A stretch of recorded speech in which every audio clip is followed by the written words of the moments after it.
have to be a lot.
Well, I gotta retype it right, 'cause Was you trying to do different things? here we are. I tell him.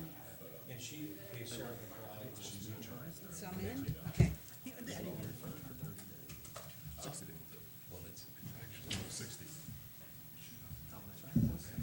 Settings?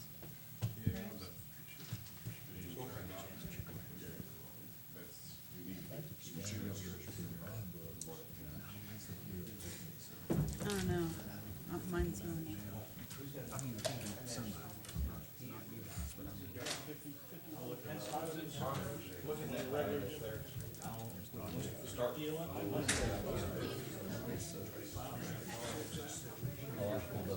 Here's my meeting. I'm here for the cookies.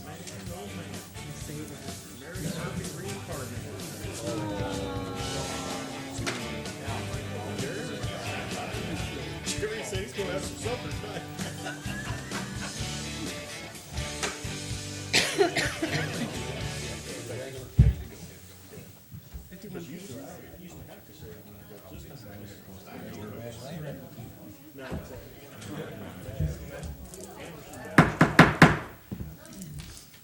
Thank you. Let's go ahead and call the public hearing part of this meeting together.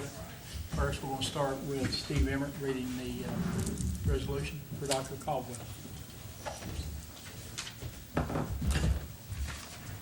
Dr. Caldwell's family, please come up here.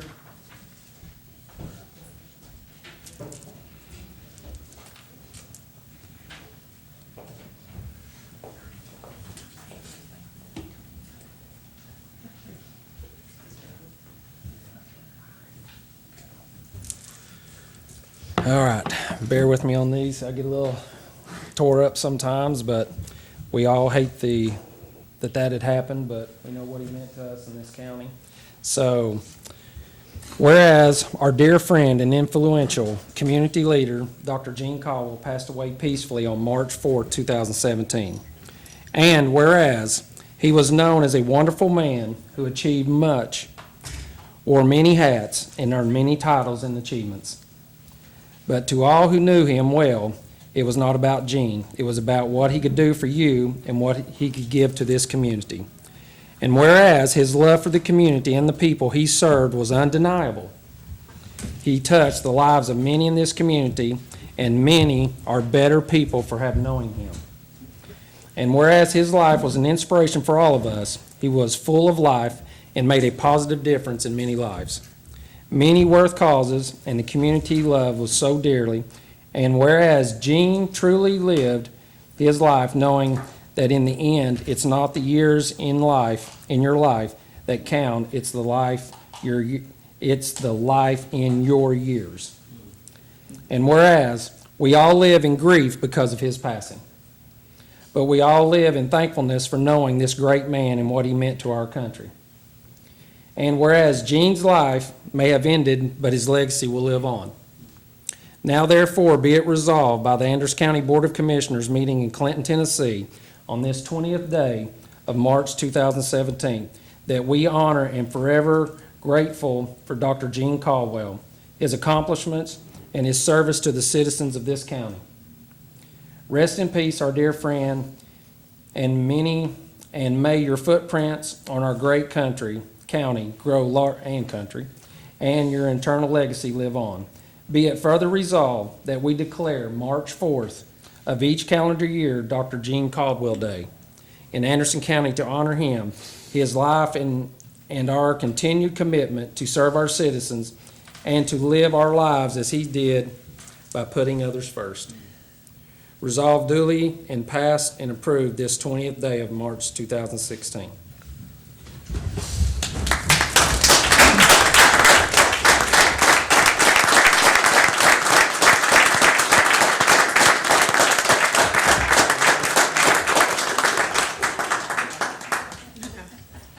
Thank you, guys. Thank you. Thank you all. Thank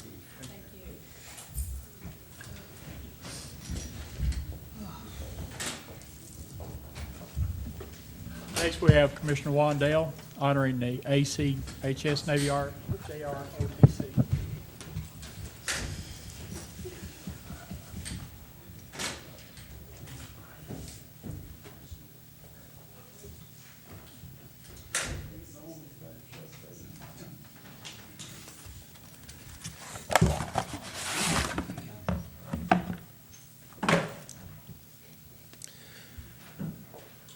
Thank you, Mr. Chairman. Thank you, Board of Commissioners.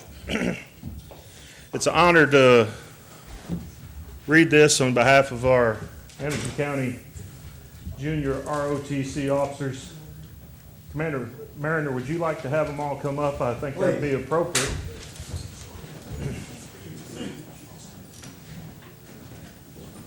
Guns are not real, by the way. Now, I've had the pleasure to see your group in action, not specifically your group, but others over the years, University of Tennessee and many other functions, and I can't tell you how impressed I am to see such fine young men and women coming from this county. It's impressive, okay? I was in the Navy, and any veterans we got here, I know Commissioner Creasy, Commissioner Meade, Commissioner McCamey, who's not here, Commissioner Hitchcock, all have served. Why don't you go ahead and introduce yourselves real quick, because I want everybody to know who you are. It's about you. Go ahead, sir. I'm Brandon Russell. I am Chief Petty Officer Brittany Faust. Cadet Chief Officer Nathan Cooper. Cadet Ensign Aaron Bird. Cadet Petty Officer 3rd Class Nicholas Leach. Cadet Lieutenant Commander Waz Lucy. Cadet Chief Petty Officer Nicholas Circle. Cadet Chief Petty Officer Isaiah Wallace. Cadet Lieutenant Brittany Johnson. Cadet Lieutenant LZ Wire. Cadet Petty Officer 3rd Class Emma Beard. Thank you. Commander, Yes, Commander Tommy Merritt. thank you, sir, for all what you do. Major impact, and I appreciate it. Okay, Anderson County, Tennessee Board of Commissioners, Resolution Number 17-03626. Resolution honoring the Anderson County High School Navy Junior Reserve Officer Training Court. Whereas the Anderson County High School Junior Reserve Officer Training Court, otherwise known as Junior ROTC, is an elite group and one of the most highly recognized junior ROTC programs in the United States. Whereas under Commander Tommy Mariner, the unit was selected to represent the USS Tennessee and the state of Tennessee at the 75th anniversary of Pearl Harbor Memorial Day Parade. Whereas 21 of the unit's finest cadets marched in the Memorial Parade behind the banner of the mighty USS Tennessee. I believe that's Class B-43, is that right, Commander Mariner? Yes, sir. Whereas the U.S. Tennessee was lead battleship in her class as one of 8 battleships docked in the Battleship Row on that infamous morning of December 7th, 1941, when the Japanese attacked. Whereas over $40,000 was raised by the group in order to participate in the parade from grants, donations, and several fundraising events. Whereas, in the words of Franklin D. Roosevelt, December 7th, 1941 was, quote, a day that will live in infamy, end quote. And the Anderson County High School Junior ROTC unit had the great pleasure of representing the battleship USS Tennessee and the state of Tennessee in this historic 75th anniversary Memorial Day Parade. Now, therefore, be it resolved by the Anderson County Board of Commissioners, meeting in their regular session in Clinton, Tennessee, this 20th day of March 2017, that we honor and recognize with pride the Anderson County High School Junior ROTC unit for their tremendous accomplishments in representing Anderson County and for their participation in the 75th anniversary Pearl Harbor Memorial Day. Congratulations for a job well done. Resolved, duly passed, and approved this 20th day, March 2017. Thank you.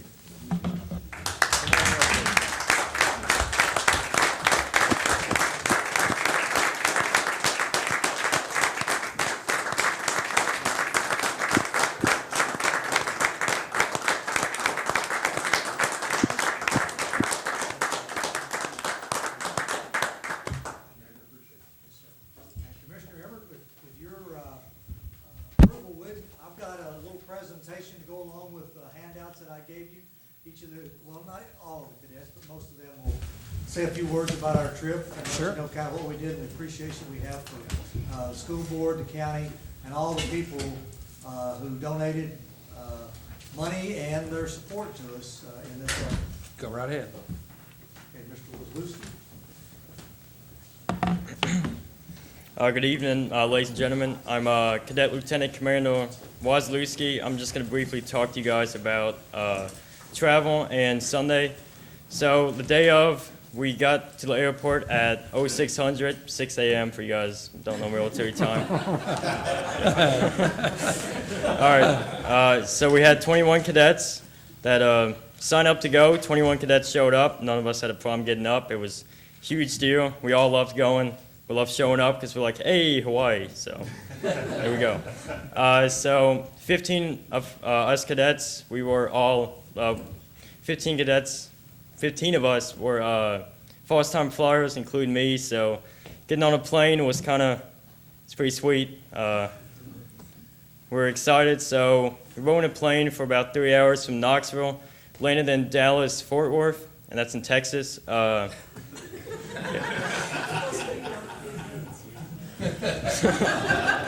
so Yeah, we're simple like that. Dallas, Fort Worth. Okay, we stayed there for a little bit, and then we got to a plane that actually took us to Hawaii. It was a really big plane. We all had like assigned seats. Personally, I was sitting in like the very middle seat, and then two strangers next to my side. It's a great opportunity to get to meet people, so that was awesome. About a 7-hour flight, 7.5-hour flight. That was different, but it was worth it. So upon arrival, we met up with a former cadet. His name was Petty Officer First Class Massey. He hooked us up with two vans that were supplied by the Navy, and then he had a truck. So that's pretty much how we got around. We had a truck in the front and 2 vans following, so that was pretty sweet. And then first thing we did was definitely go to Walmart, and some cadets were surprised they even had a Walmart in Hawaii. They were like, so they have Walmarts in Hawaii? I'm like, yeah, they do. So that was kind of amusing seeing cadets. They were really surprised about that. But so we went to Walmart. We picked up our sleeping bags. We didn't bring any because it's a lot to take with us. So we already prepaid for them. So we had 24 sleeping bags, and then also we got personal items such as deodorant, all that stuff, because we couldn't really bring it, shampoo and all that.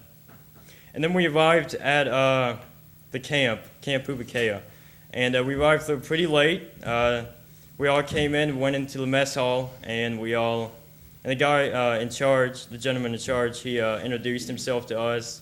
He had a troop down there, so we got to stay at one of their camps, and it was a great opportunity. I myself, I was a Boy Scout. Well, I still am a Boy Scout, so I was impressed with the camp itself. We stayed there for like 5 nights, that was pretty sweet. And then we fell asleep because that was like 16 hours total of travel. And then the next day, we got to do a nature walk, and that was a lot of sightseeing, a lot of pictures were taken, and just over a great time. Next up is Cadet Petty Officer of 3rd Class, Nicholas Leach. He's going to talk to you guys just about Monday. What was your name again, young man? Cadet Lieutenant Commander M. Wozlewski. Wozlewski, my first flight was to boot camp.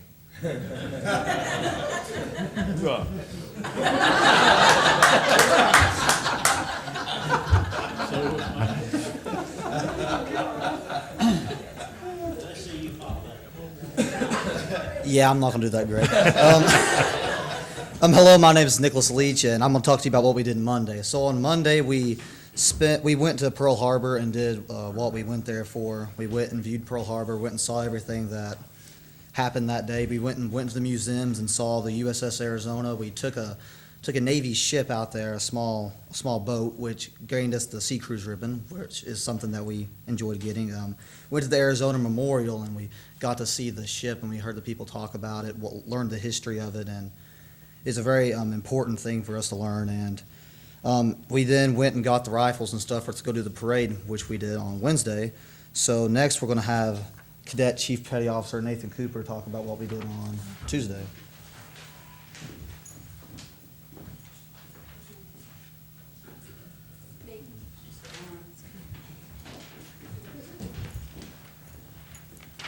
Hello, my name is Cadet Chief Petty Officer Nathan Cooper. I'm going to talk about Tuesday. We started on the North Shore on Sunset Beach, where the International Surfing Championships were during their last day. We met the world champion master surfer and got a group picture with him. Once again, the waves were too high for us to swim, so we went to the Dole Plantation where bananas, and that was pretty cool. Which I had a banana shirt. But anyway, and then we got to this south shore of the leeward side of the island where we met Cadet Petty Officer 3rd Class Emma Beard's dad and grandparents. They were staying at Halikoa Hotel in Waikiki Beach. We swam there. It was pretty good. Had a picnic. Got sunburnt. It was fun. Slept on some sand. It was relaxing. So, next will be Cadet Petty Officer 3rd Class Emma Beard, talking about Wednesday. Thankfully, I had aloe vera, so even though we were hurting, none of us were dying. So I'm going to talk about Wednesday. That was the day we visited Hanauma Bay and went snorkeling. Snorkeling has been something I've wanted to do for a very long time, and it did not disappoint. The saltwater fish were extraordinary in color, and it was fun being so close to them. It was incredible, actually. In every nook and every cranny, there were sea urchins. And I remember reading, before we left, in our oceanography chapter of our ROTC book about these sea urchins. And then I also remember reading about all the symptoms from a sea urchin, like poke. And so every time I saw one, I was like, okay, gonna go that way now.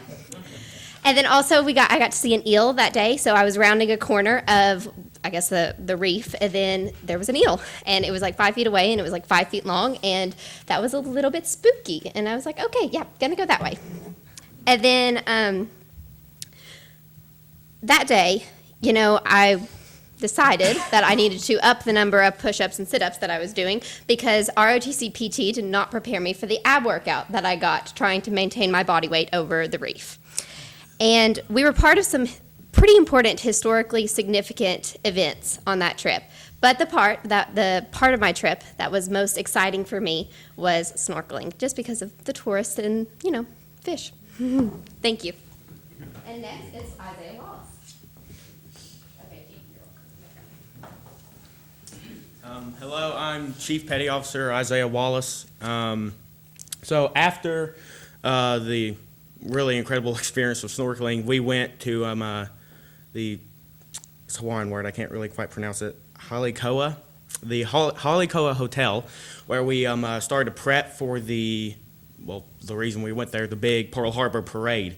As we were prepping and getting our rifles for the color guard and for the marching and the Tennessee banner, we were going through the Halikoa when we met a survivor of the USS West Virginia. He talked to us for about 30 to 45 minutes and really gave us his moving story and decided to stick with us and tell us his story, even though his son was constantly trying to yank him away and get him to a pre-parade reception, which for me, it was a really incredible story and one of the more moving parts of it. After that, we moved on to this huge, I guess you would call it parade field. We moved on to a huge field where we joined about 103 other groups that were preparing to march. We listened to a speech from famous Lieutenant Dan from Forrest Gump, along with several other well-known celebrities, people. Then after that, we went to we marched in the parade. We marched through the streets. In front of hundreds of thousands of people, and it was really nerve-wracking. The crowds were incredibly loud. Lieutenant Commander Ski was marching us, and it was so loud that we could barely hear his voice. It was such a struggle. We went through through the roads with these huge skyscrapers lining the sides of us. Just one of the best experiences I've ever had, and one of the best experiences I've ever had from my high school. Next up is Cadet Bird.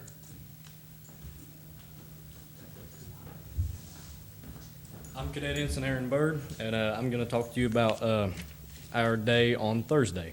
It was our last day at Camp Pupukea, and we woke up to breakfast. After we ate breakfast, we went to pack our bags, never to turn back to the camp. a former cadet, Petty Officer Massey, came to help us with our bags, and we took our equipment and rifles back to Radford High School. Then we ate lunch at the Navy Exchange.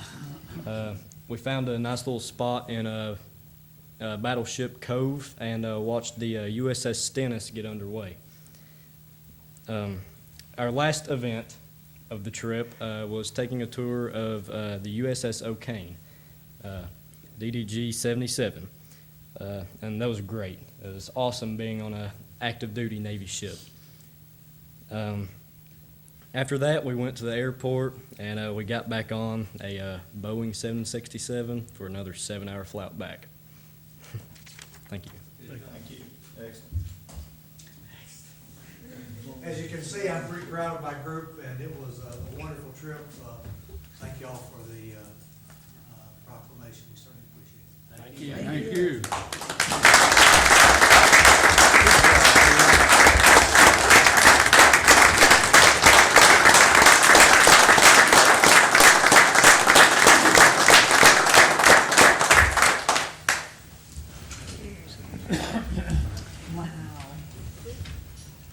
Anyone else come before the board?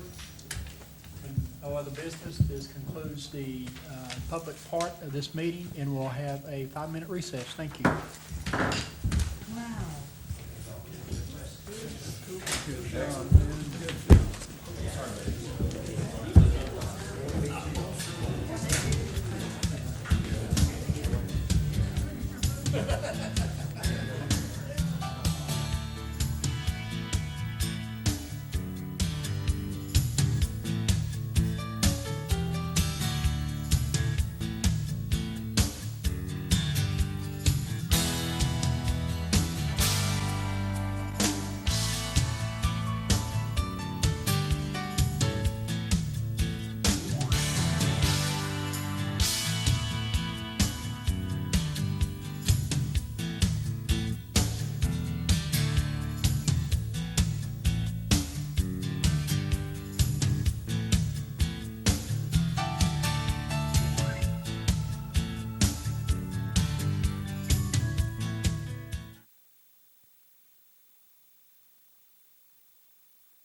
Chuck's not here, and Mark's not here.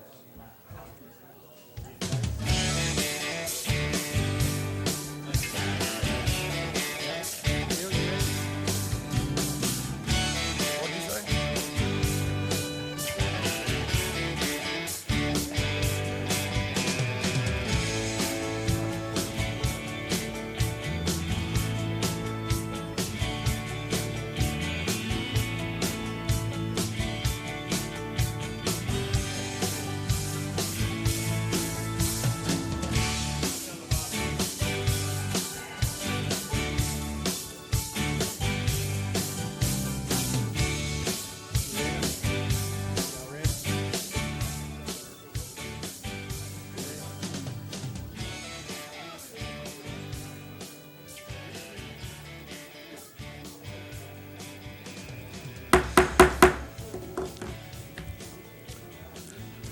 I'd like to call this Anderson County Board of Commissioners meeting to order.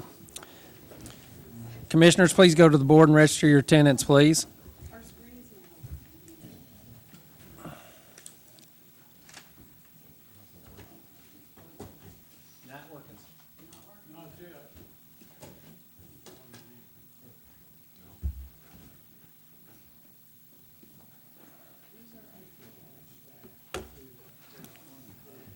Annette, that's not working.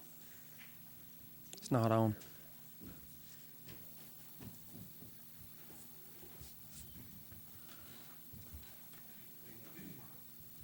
One, two, three, 4, 5, 6, 7, 8,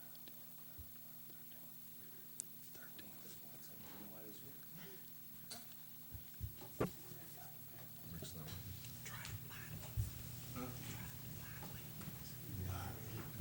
13. Rex is not confirming. Maybe a little bit. Rick, are you here? Only in body only.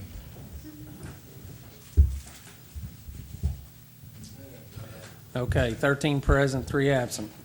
Okay, we're going to do things just a tad bit different tonight. So everyone please stand for the word of prayer from Commissioner Jerry White. Let's pray. Dear Lord, we thank you for this opportunity that we have to be with these good folks tonight.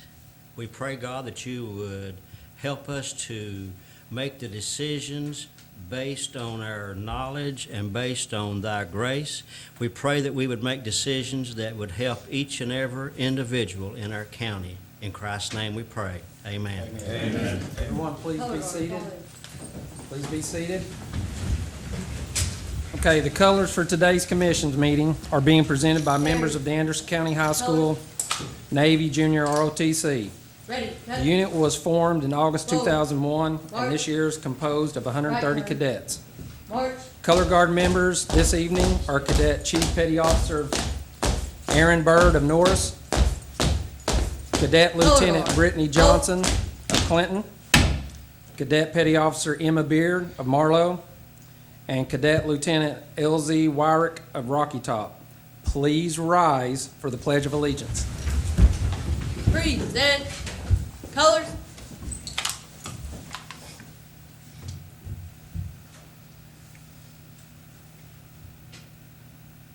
Attention, salute, pledge.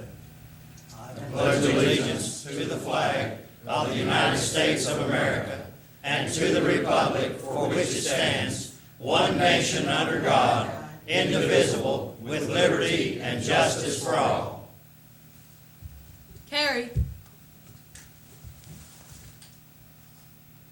Colors. Ready, cut. Right turn. March.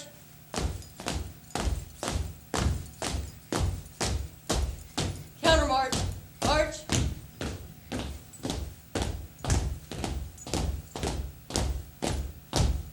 Color guard.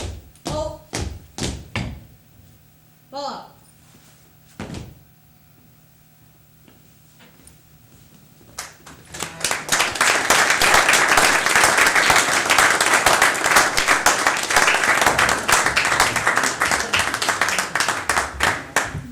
You ain't proud of that, you're dead. That's right. That's exactly right. Oh, Excellent, excellent. let's see. Chance to go. Mr. Everett, I'll take them out. I'd like to say I'd take them back to study, but we're out of school. Well, thank you for coming. Thank you. Thank you, Thank you. Thank you very much. Thank you, guys. Thank you. Great job with the kids, by the way. Okay, now we have the appearance of citizens. This is a chance for anyone that wants to speak on anything that is not on the agenda.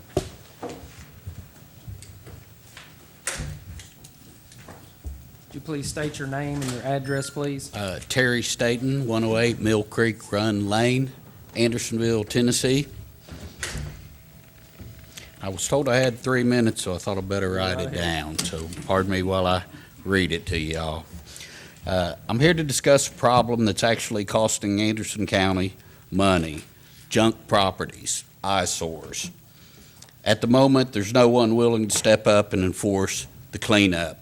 These properties devalue the properties around them and limit construction and expansion in the area. We live in Norris Landing, an upscale subdivision on Norris Lake established in the 80s, but we still have lots of vacant lots, partially due to a junk property in our subdivision that everyone must pass to drive into the subdivision. In 2010, the property was shut down as a meth house. They managed to move back in, and after years of piling up a mess, Anderson County Law Director Mr. Yeager brought suit against them, and finally on November 18, 2016, Chancellor Nicole Cantrell issued a judgment decree against the owner to clear the property of all trash and debris. It stated, in the event the defendant fails to comply, the county is empowered to perform or contract for such removal and disposal, with the cost to the defendant as a lien subject to foreclosure and execution. Mr. Yeager stated that they had 30 days to appeal. There was no appeal. Mr. Yeager's assistant hand-carried the judge's orders to the Public Works office to be carried out. Finally, it looked like something was going to be done. 90 days passed, nothing done, just more junk moved in, including 3 used toilets and a sink added to the front yard and a front porch piled with garbage. I called David Crowley, Director of Public Works. First, he tried to tell me that Mr. Yeager had to take them to court. I explained to him that it had already been done. It had been taken to court. Judges issued an order, and he should have the paperwork. Here lies the roadblock. Mr. Crowley informed me that it wasn't his responsibility to clean up the property. He didn't have the people or the equipment. I told him the judge gave the county the right to contract out the cleanup. His reply was, there's no money to do it. Fact is, the property foreclosed upon would bring more than enough to pay for the cleanup, sold for $149,000 in 2004. I hope that the mayor and this commission can come up with a solution. Someone needs to step up, take responsibility, and help us clean up Anderson County. Thank you, sir. Thank you. Anyone else? Okay. All right, approval and correction of agendas, consent agenda. Move to approve. Motion to approve. Second. Second. All in favor? Aye. Any opposed? Motion passes. Regular agenda. Move to approve. Okay, got a motion and a second. Okay, Mr. Meredith, Commissioner Meredith? Yes, Mr. Chairman, I'd like to add, under whatever provision you so choose, physical strength and efficient government confirmation letter for the 3-star program. We're under a very tight deadline. This letter needs to be approved. I have copies for everyone, and I need that added to the agenda wherever you so choose. Okay, I'll do it. What is it? What is it again you're gonna hand out? It's a letter from last year. We need another one for this year. The commission has to confirm this letter. Okay. Okay, we had a motion. We had a second? Second. Yeah. All right. How about at the end of reports and committees? That'd be okay? That's fair. All right. All in favor? Aye. Any opposed? Motion passes. Commissioner Hitchcock. Yes, under old business, I've got a motion to vote again on the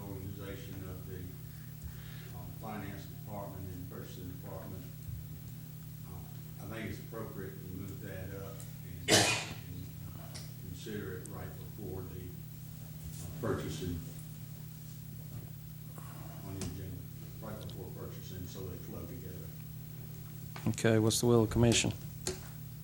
Is that a motion? So moved. So moved. Second. Second. Have a motion second. Any questions? All in favor? Aye. Any opposed? Motion passes, so we'll move that up for purchasing.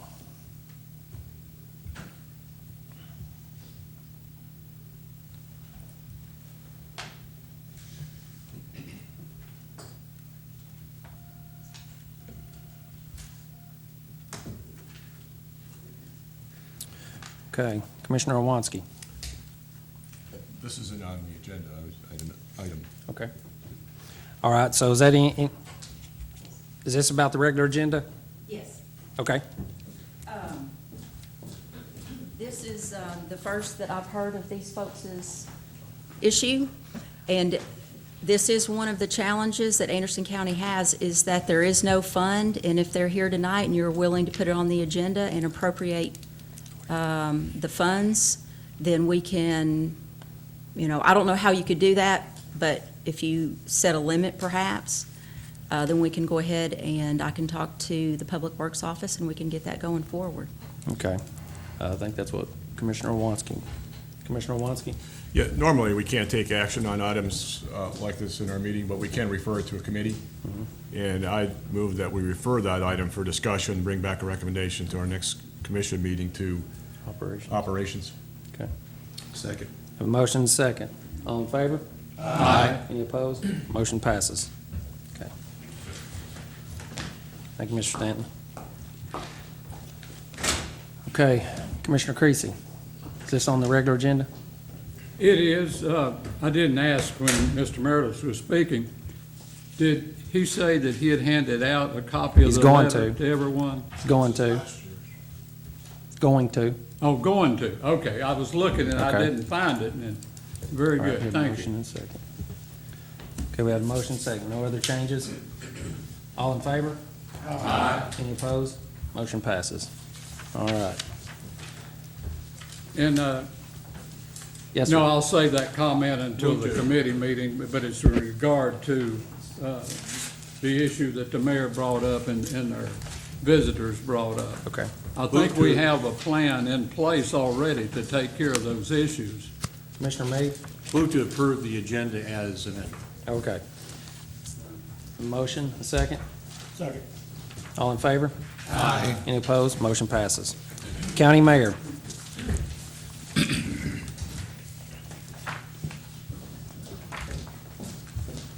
I only have one item on the agenda. Because full county commission had passed an internal control manual for the mayor in the accounting and purchasing department, I have now pulled the mayor out of that pursuant to the 1981 Act change.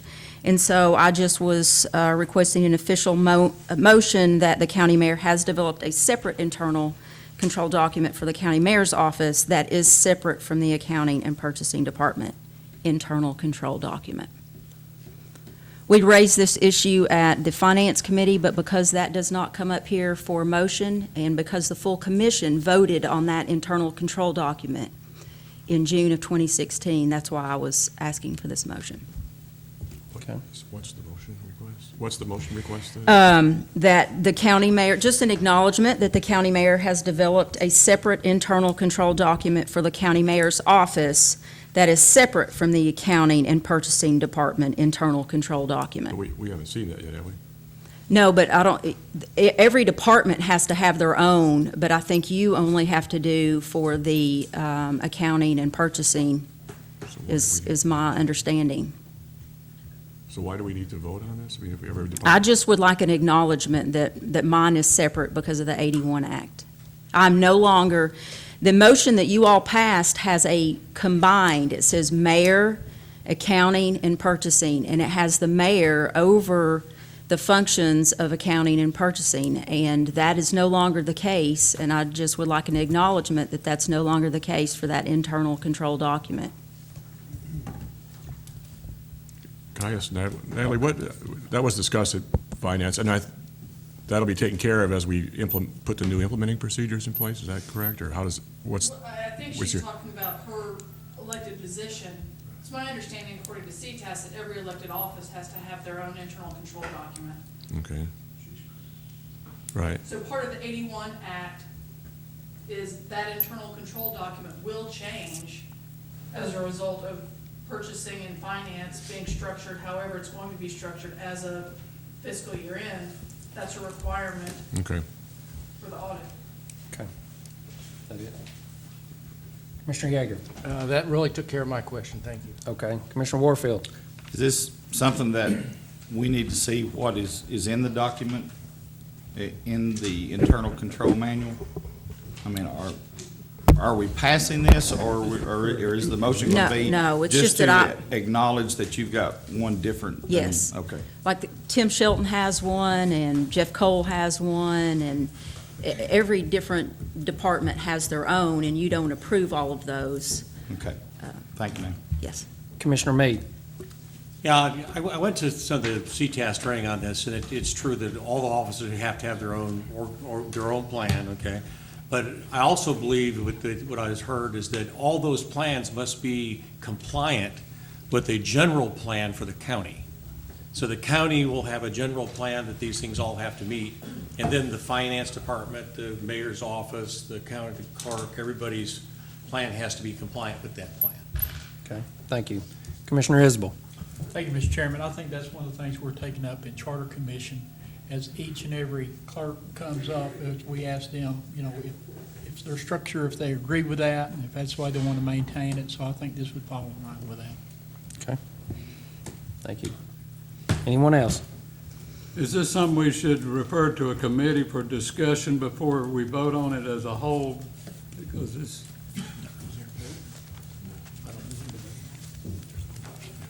Any other opinions? Chair, just for clarification, we're just voting on the fact that we're acknowledging that there will be an Yes. individual one from the mayor's office.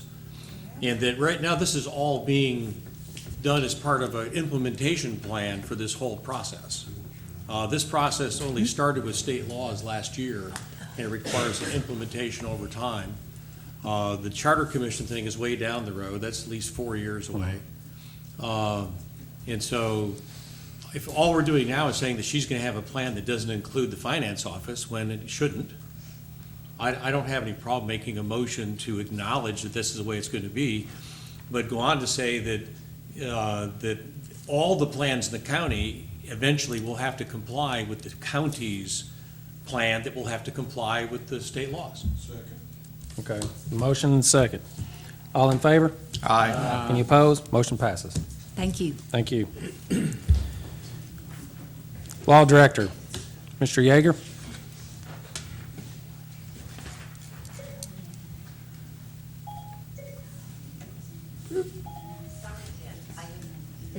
Siri doesn't want to talk to you. It's still going. Thank you, Mr. Chairman. It's a pleasure to be with you tonight. Just a couple of areas I need to talk to you about. Does anybody have any questions on the contract approvals? Section A. Section B, a lawsuit update. The county prevailed in this Coal Creek case that was on, it was versed against Anderson County, Morgan, and Campbell counties. The issue was natural gas, oil and natural gas reserves on that and how we assess them. Be prepared for an appeal of that case. The other side, Coal Creek, has already requested a transcript of the hearing, so that's a good indication there could be a possible appeal on the case. The item C is a new lawsuit. That's Pamela Cotham, our former purchasing agent, has been gone for, it's hard to determine when she last left. It was, I believe, early March of 2016, but we've since found out she was on the payroll until the summer doing some consulting work somewhere. But anyway, she sued myself and Securus. Initially, when I was served, it had contained Avery Johnson as a defendant. I've learned today that Mr. Johnson has been dropped from this case, so it's just myself and Securus. And that's Pamela Cotham in relationship to Anderson County versus myself and Securus. Any questions on that case? Section D is Seward Norse. Seward owns some property up on the ridge off Edgemore Road. You may be familiar with this. We had delinquent taxes on it for years. It went through the delinquent tax sale. The county had to purchase it as the default bidder. And I pulled the tax records on this. It was somewhere close to $13,000 that he owed at that time. It's encumbered the majority of it by a TVA easement. But anyway, Seward has put in a bid, and what I found out today from the mayor, it was the letter that I received was addressed to the Delinquent Tax Committee, and I think I'm the only one that got it, and I'm not on the committee. So evidently, he's communicated through his attorney to our attorney, myself, on that. And I'm confused on this issue. I thought the mayor had an earlier bid on this, but she says she's not put that bid out in the paper yet. And so we'll need to do that, but we're ahead of the game. He's offered in the letter, and you've seen it, $100 to purchase this. What I understand is his plans is to put a subdivision of residential homes up on that ridge, and he'll need that property for a ingress egress to that subdivision. But you don't have to take any action on this right now. I wanted you to be aware of it. I assume that we've got the new offer in. Mayor, will you be putting this out in the paper? The other letter he sent me was a $100 for an easement. It was not a bid. I know, but will you So put this letter? Well, it will have to come to my office Why? per what I've always been told what's in the. It doesn't the say bid that. law. It doesn't Well, we say can that. work that out. Yeah, what we need to do is just put it out for bid, see what we get. We'll put his bid in the paper at $100 and see if anybody ups that bid. Then, of course, the law is, and you've been through this routine before, if the bid is below the back taxes due, then county commission has to approve that bid. The back taxes due are $13,000 and some change. The other issue is been tax exempt in our hands now for at least 3 years, so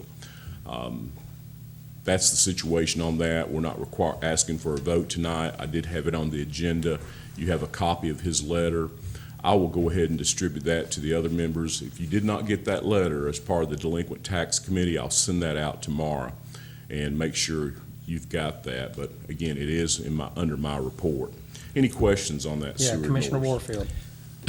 I may have been confused on an email today, and I thought that it come from the mayor, but I'm not 100% sure. I thought I read that he had went back and offered $1 for the piece of property. I had something in the email today, either from Jay or from Mayor Frank. My that- letter says 100. She's saying that she got an offer of an easement. Mayor, do you remember what you got the offer for, $1? Yeah, for an easement. Was that what it's for? Okay. The dollar was mentioned in a phone conversation Okay. when I talked to him on the phone. And what he is wanting to do is a development which it will require access to part of that property. Apparently, this property was a subject of litigation. I think it even went up to the appeals court level. I don't know what all of that wrangling was about. And so I told him how the process had to work. He had to submit a bid to my office. He is yet to do that. But what he did do was submit first the letter was, would the county work with him and just give him the property because kind of like a tax abatement or something like that, it's part of a development. And because it was obtained in a delinquent tax sale, the only thing I could do was accept a bid and then advertise that bid and give someone else an opportunity to bid on it. So he could offer whatever, $1 or $100 or $5,000, but the law as I read it, and that's why I reached out to Jay, the law as I read it was that it has to be advertised. So instead of sending a bid, what he did was send to me an offer if the county would allow him access or an easement for $100. So until the letter today, I've not actually received a bid on that parcel of land. so. I just and- saw something about $1 Yeah. today, and it just seems to me like keeps going down, down, down as Yeah. far as what's offered. Well, and I think his point is, this is gonna generate a lot of tax Oh, I agree. revenue, and he's acknowledging that, in the past, it was a subject of legal wrangling, and it might make sense. And as he said in the letter that I saw today, there's still a lot of steps to go through. But how do we get around the advertisement? Someone else, now that they know that there's a development there, is probably going to come in and bid a little bit higher and get into a bidding war and make that invaluable property now valuable, so. Okay, thank you. You done? Any more Thank you. questions on that issue? Yes, Mayor, is this the one we were talking about? It's at Centennial Golf Course, next to the Centennial Golf Course? That's it. And he owes $13,000 on taxes? That's what he owed at the time the county purchased the property as the default bidder at the delinquent tax sale. Since that time, it's been tax exempt. No additional property taxes have accrued on it. So he let it go for that long, and then now he wants it back Right. for $100. Yes, sir. Okay. All right, Commissioner Meade. So we're gonna advertise this, we can tell people that he's offered $100. Mm-hmm. And if the offer ends up being less than 13,000, whatever, then the commission would have the authority to disapprove that. Approve or offer. disapprove, yes, sir. Approve, disapprove. Mhm. Okay, thank you. Anyone else?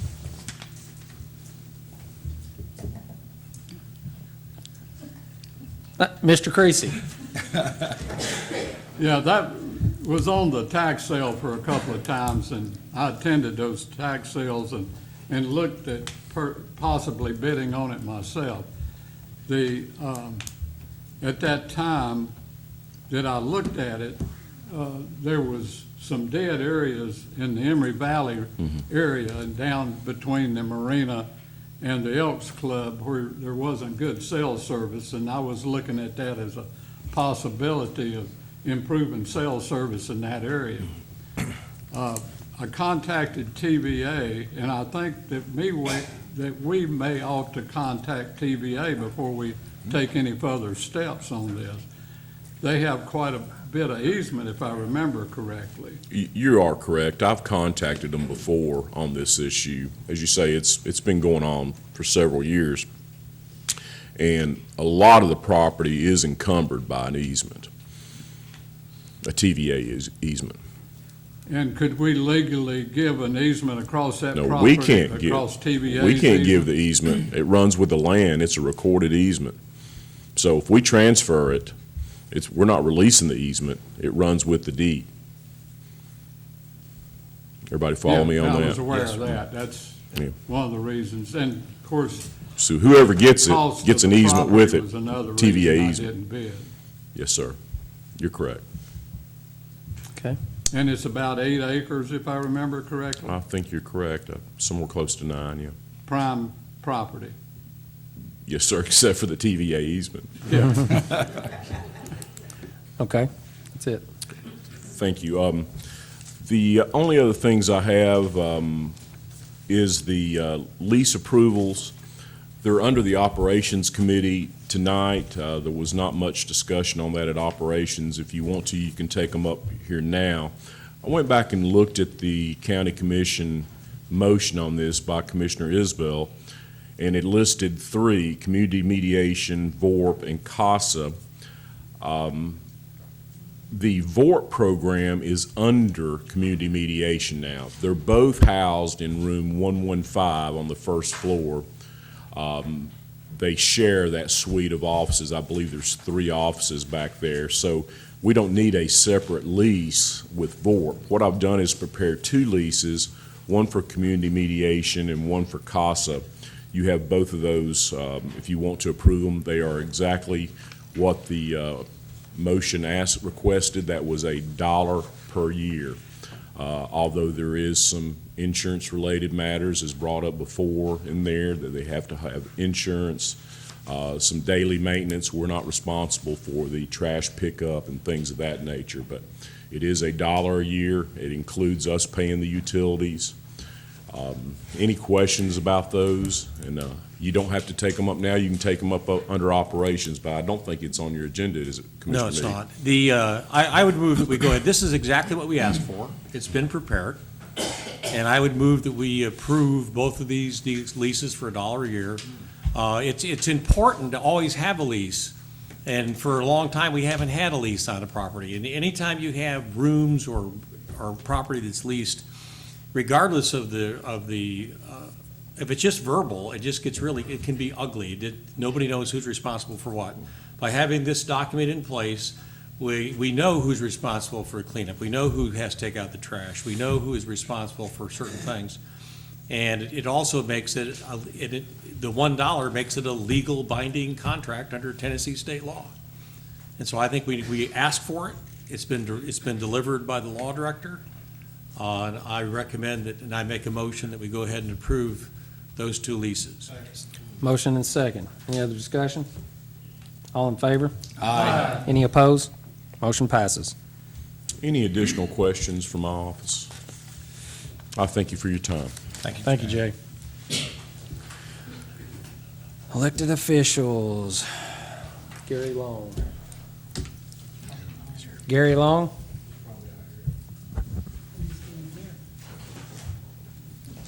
Gary Long. Mr. Long. Mr. Long. Was you asleep? Highway Department, Gary Long. Yes. What are you doing here? You called my name in vain.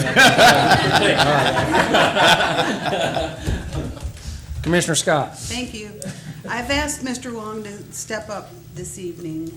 There's a bill that's floating around, and I wanted to ask that he come forward to explain what's going on in Nashville. Although I was at one of the Transportation House meetings and stood right next to him, I'd like him to explain and as well let everyone know what they can do to help. Okay, and Thanks. thank you, Commissioner and Mr. Chairman. Glad to be here. And what she's referring to is last week in Nashville, the House, Senate passed a bill down there out of the committee to increase the gasoline tax. It was started out 8 cents, they backed it up to 6 cents. Be a 4-cent increase the first year and a penny there for the next 2 years to make it increase over a 3-year period. And the diesel was 12 cents and it's backed it up to 10 cents. And it'd be 7 cents the first year and a penny for the next 2 years to make it a total of 10 cents. For Tennessee Department of Transportation and your local county governments and your city municipalities.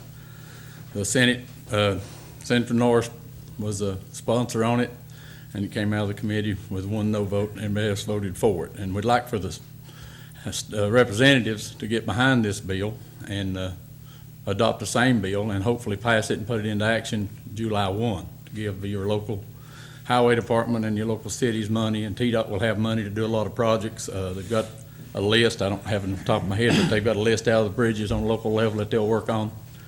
And we need to get support for it. And we'd love to, I personally, Gary Long, would love to ask you all to help our representatives or talk to the representatives and senators and see if we can get this passed. What it does, it gives us an increase in our gasoline tax, and it's per gallon, not per dollar wise, it's still per gallon. And it also allows for out-of-towners that use our blacktop and our infrastructure and interstates and roads to help with about 50 or 55%, I forget which way it is, but about half of it will be generated from out-of-towners. And they are presenting with this bill enough cuts on the food tax, and there's some benefits for veterans, senior citizens, and it's I think it's a win-win situation for all taxpayers and all voters in the state.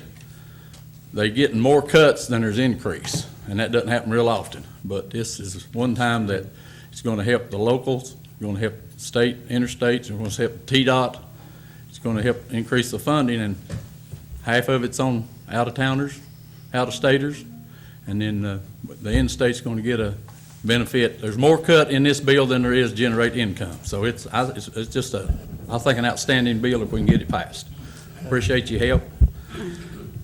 And just one more note. Representative Reagan is no longer on the Transportation Committee, so just FYI for anyone that wants to reach out to him, he made it quite clear that he has nothing to do with the roads anymore. Well, I don't think he's on the Transportation Committee, but if we can get out of transportation, get it full house, he will have an opportunity to vote on it and support it, and hopefully he will. Right, Okay, ultimately but we he will appreciate, I mean, we appreciate, who, we'll talk to them and try to help us, it's a chance to get an increase in our funding, and we desperately need it. And Thank- TDOT needs it. Thank you, Gary. Thank you. Is that it? Okay. Commissioner Wanski. Thank you. Gary, would it help to have a resolution from county commission that we vote on? We can call them individually too, but just kind of. Yes, I think it'd be great if you So want to. I would move that we ask the chairman to work with our law director to put together a short resolution In support of- ASAP to get to our legislators to support this bill. Second. Motion and second. All in Can favor? I amend that? I think it ought to include Chairman of the Legislative Committee, Steve Mead, in helping write that. Okay. I'm glad to do that. There's already I already have some examples here in my notebook of what other counties have done. Okay. Well, it may delay things to send it to the Legislative Committee, but I think if we're going to do something real fast, I'd like to see Mr. Commissioner Mead involved. Yeah, I'm okay with that. Do you want to go ahead and approve it tonight, contingent upon the resolution, and I'll send you a copy? I don't know that, my motion was just for the chairman to work with you and now the chairman of the legislative committee and just go ahead and send it. It doesn't need to come back to us. Once they approve of it, we can send it on there. Right, yes. That's great. Okay. All in favor? Aye. Any opposed? Motion passes. Let the record reflect it's unanimous, Mr. Chairman. Thank you. Record is unanimous. Commissioner Mead. I also wanted to point out that really a big part of what this bill is about is there was one of the big decisions of our General Assembly this year was how we were going to fund transportation. And it really came down to two things. It was going to be funded by the sales taxes, which means a lot of people that don't even use the roads would be paying for the roads. It also means that we would not be taking advantage of all of the tourists and the truckers and everything that cross the state. A lot of people don't know that truckers that cross the state, people say, oh, but if you raise your diesel by 6 cents or whatever, then by God, they'll buy it before they get to Tennessee. Well, folks, I hate to tell you this, but fuel taxes are collected at a wholesale level. Every trucker that transfers across the state of Tennessee has to keep a log, and then based upon the mileage that they actually drive in Tennessee, they pay that tax. And so the truckers do pay their fair share. There's no way for them to evade it. And it's only fair that the roads be paid for by the people that are using the roads. It's also obvious, if you look at what's been happening in Tennessee, Tennessee is the only state on 75 going from Canada all the way to South Florida that doesn't have 3 lanes all the way across the state. The state of Tennessee got to the point where they had basically canceled all of the road improvements just about. And we finally got to the point where we really didn't have enough money just for the basic maintenance. And I want to congratulate Gary Long. He has done an incredible job with the road commissioner in this county, because he's done a job that's just almost unbelievable with the funds that he's received. The money he's received has basically been unchanged since 1989. I mean, it has not kept up with inflation at all. And the cost of asphalt and the cost of trucks and the cost of equipment, by the way, has gone up. And none of the money for supporting our transportation. So this is a way to actually fix the problem long-term. The other thing is sales taxes go up and down a lot. Okay, from year to year, sales tax revenues are not consistent. Okay, Commissioner Mead. And so this really is an important thing. I appreciate the support. Thank you, Commissioner Mead. Thank you. Gary, as always, thank you for being here. Thank you for allowing me. Yes, Good sir. job. Question. Oh, Commissioner Wandale. Thank you, Mr. Chairman. Gary? Gary? I'm Sorry trying about to catch you that. before you sit down there. I'll say it again after he gets done. To stay on that topic, again, everything's subject to change.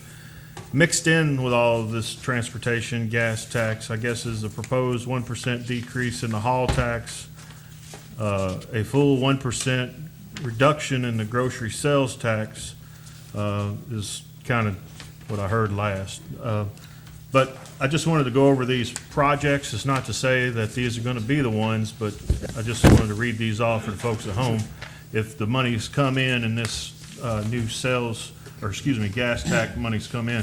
So I think there's 1, 2, 3, 4, 5, 6, 7 proposed projects. Old State Circle Bridge over Bull Run Creek, Briar Cliff Avenue Bridge over Branch, Meadow Street Bridge over Wright Fork Coal Creek, State Route 9, US 25W Clinton Highway to State Route 162 Oak Ridge Highway.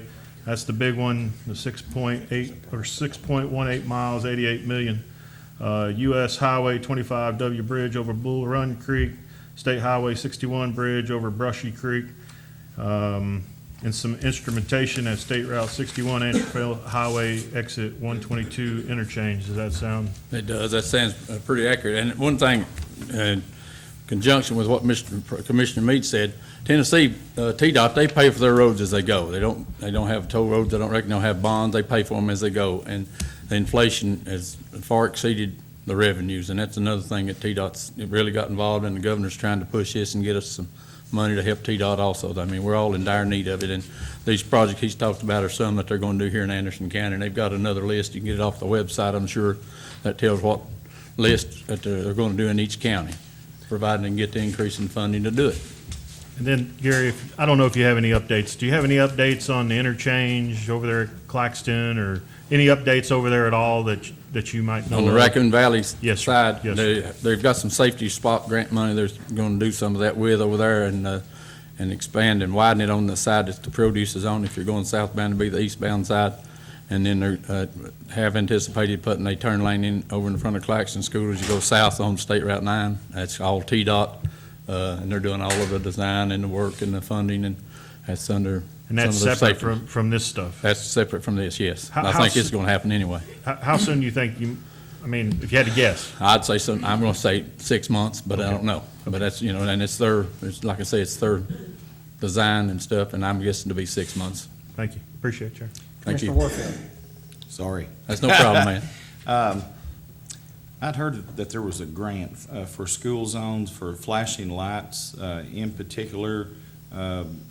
Was there such of a grant? If so, there's been a lot of residents up in the Andersonville area that were trying to request putting in a flashing school zone lights there along the highway. And I think that the We mayor have the was. sidewalk grant for that, I believe.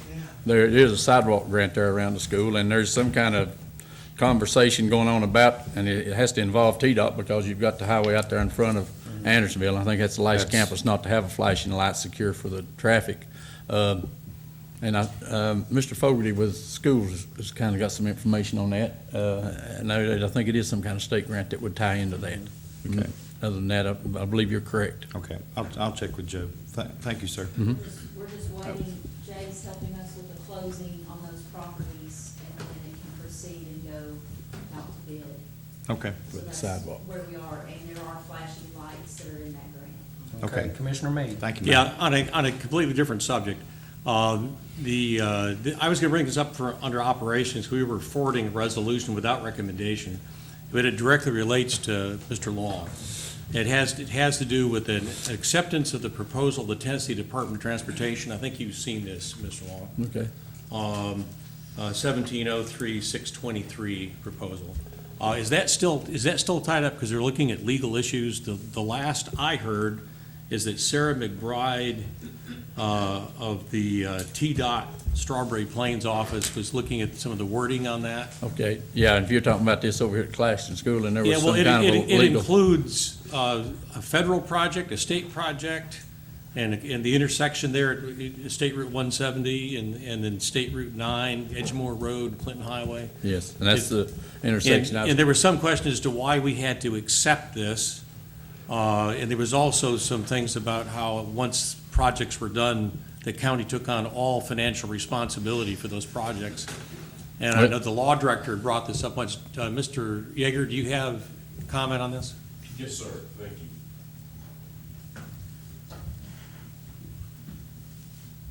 We've been in contact with, is this working? We've been in contact with John Rombo, the chief legal counsel for TDOT. He sent an email back to us. We've asked Sarah McBride, the legal counsel at Strawberry Plains TDOT office, for some clarification and actual map showing what we will be responsible, the county will be responsible for as far as the maintenance over there. Gary's got some assurances that we feel a little bit better about. We're waiting for something in writing on this. The one issue that we can't see being on the table is that that back road to Weigels. We're not gonna be able to take that in as a county road, and I hope everybody understands that. We don't know if it was built to county specs. Gary was not involved in that in any way. As far as we're concerned, that's a private road to Weigels. It's for their convenience, but I guess my question to you is, do you want to go ahead and pass this resolution? We have to have a resolution authorizing this proposal. So you have two documents in front of you. You've actually got the resolution, and then you've got the proposal. And we can, I guess the only other thing is to not have the mayor sign it until we get assurances, and it will need the commission chair also, until we get assurances from TDOT legal counsel that we're not going to be responsible for that maintenance on the new portion. Of course, Mr. Reinbold said, well, that only means what you're responsible for the old portion. Well, the whole intersection is being improved. We're not quite sure what's being left out is the old portion. That's why we've asked for a map. And as soon as we get that ironed out, we want to move forward for the people in District 1 and get that interchange widened. But the bottom line is, I don't think Gary feels good, and I don't want to speak for you, Gary, but I certainly don't feel good taking in that back road to Weigels as a county road. That'll be a private road. And as soon as we get some assurances from TDOT, a map is what I'm asking for, that you'll be responsible for this area, then we'll go ahead and have Chairman Emmer and Mayor Frank sign that and send it on down. But it's your pleasure how you want to handle this tonight. Gary, is there any other issues that you're concerned about other than that paragraph 6? No, that's just, and they say it's a standard contract through the state, and if there's any portion of it that's left over or abandoned, then it would come to the county, but it's not clear on what portions they're talking about.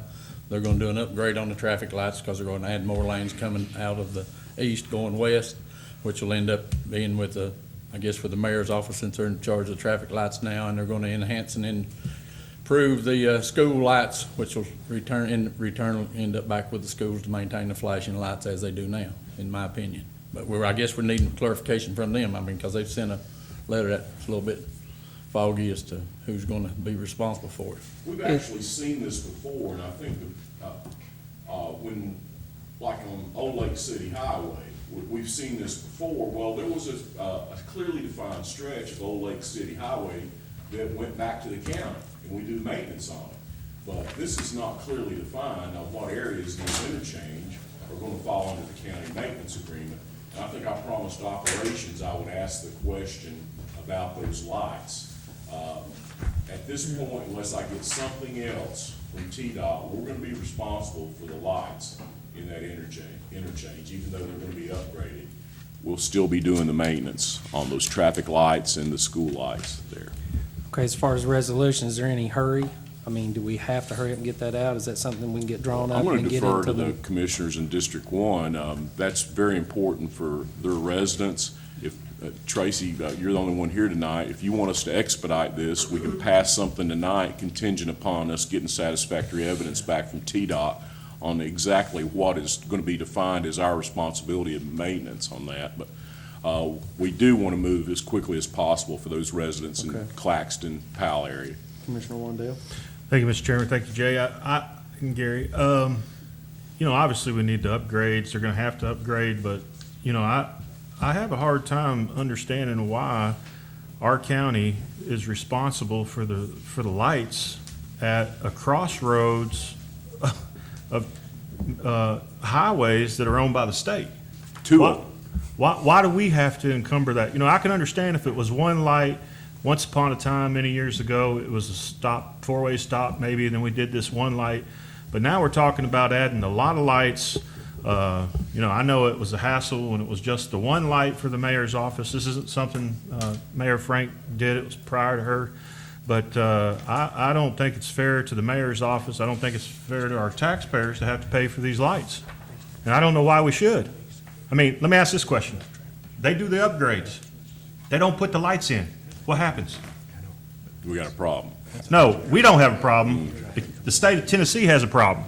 So, I mean, I would encourage the folks that are at the table negotiating, I'd certainly like to go, Mr. Chairman, to request that they fund the lights. And if they need to trim down a project over here or something and shorten the road up or something, I mean, I'm game for that, but I don't want to pay for the lights no more. That is, am I wrong, Gary? I mean, Well, I just think that TDOT's not in the general habit of maintaining lights like that out on, and that's one really, the way that the lights was put up years ago was the understanding that the county would maintain them after TDOT installed them. So- And we've had different meetings, maybe, yeah, as far as, I just So- don't think that they're gonna. so is it fair to say that they don't maintain lights in the state of I'd say that's Tennessee? a pretty fair statement. Statewide practice. They just don't get in the habit of doing so. I've asked for We'll have a clarification meeting on with that you. issue, so we'll know when we get our response from the. Is that intersection truly the only county red light that we have? At this time, I think that's correct. We used to have one down toward Oak Ridge till the city of Oak Ridge came out and annexed it. That's the only other one that I was aware of. The state road. Correct. But it's, yeah, and the rest of Pardon? them normally inside the city limits or municipality maintains them. I mean. Okay. Oh, okay, all right. You see what I'm saying? I mean, I can't think of one that the state maintains Well, other than the installation. Could we use the funds that are gonna come from the tax of the gas money to help offset some of that? You wanna get TDOT to go along with it, I'd prefer not to use mine. Well,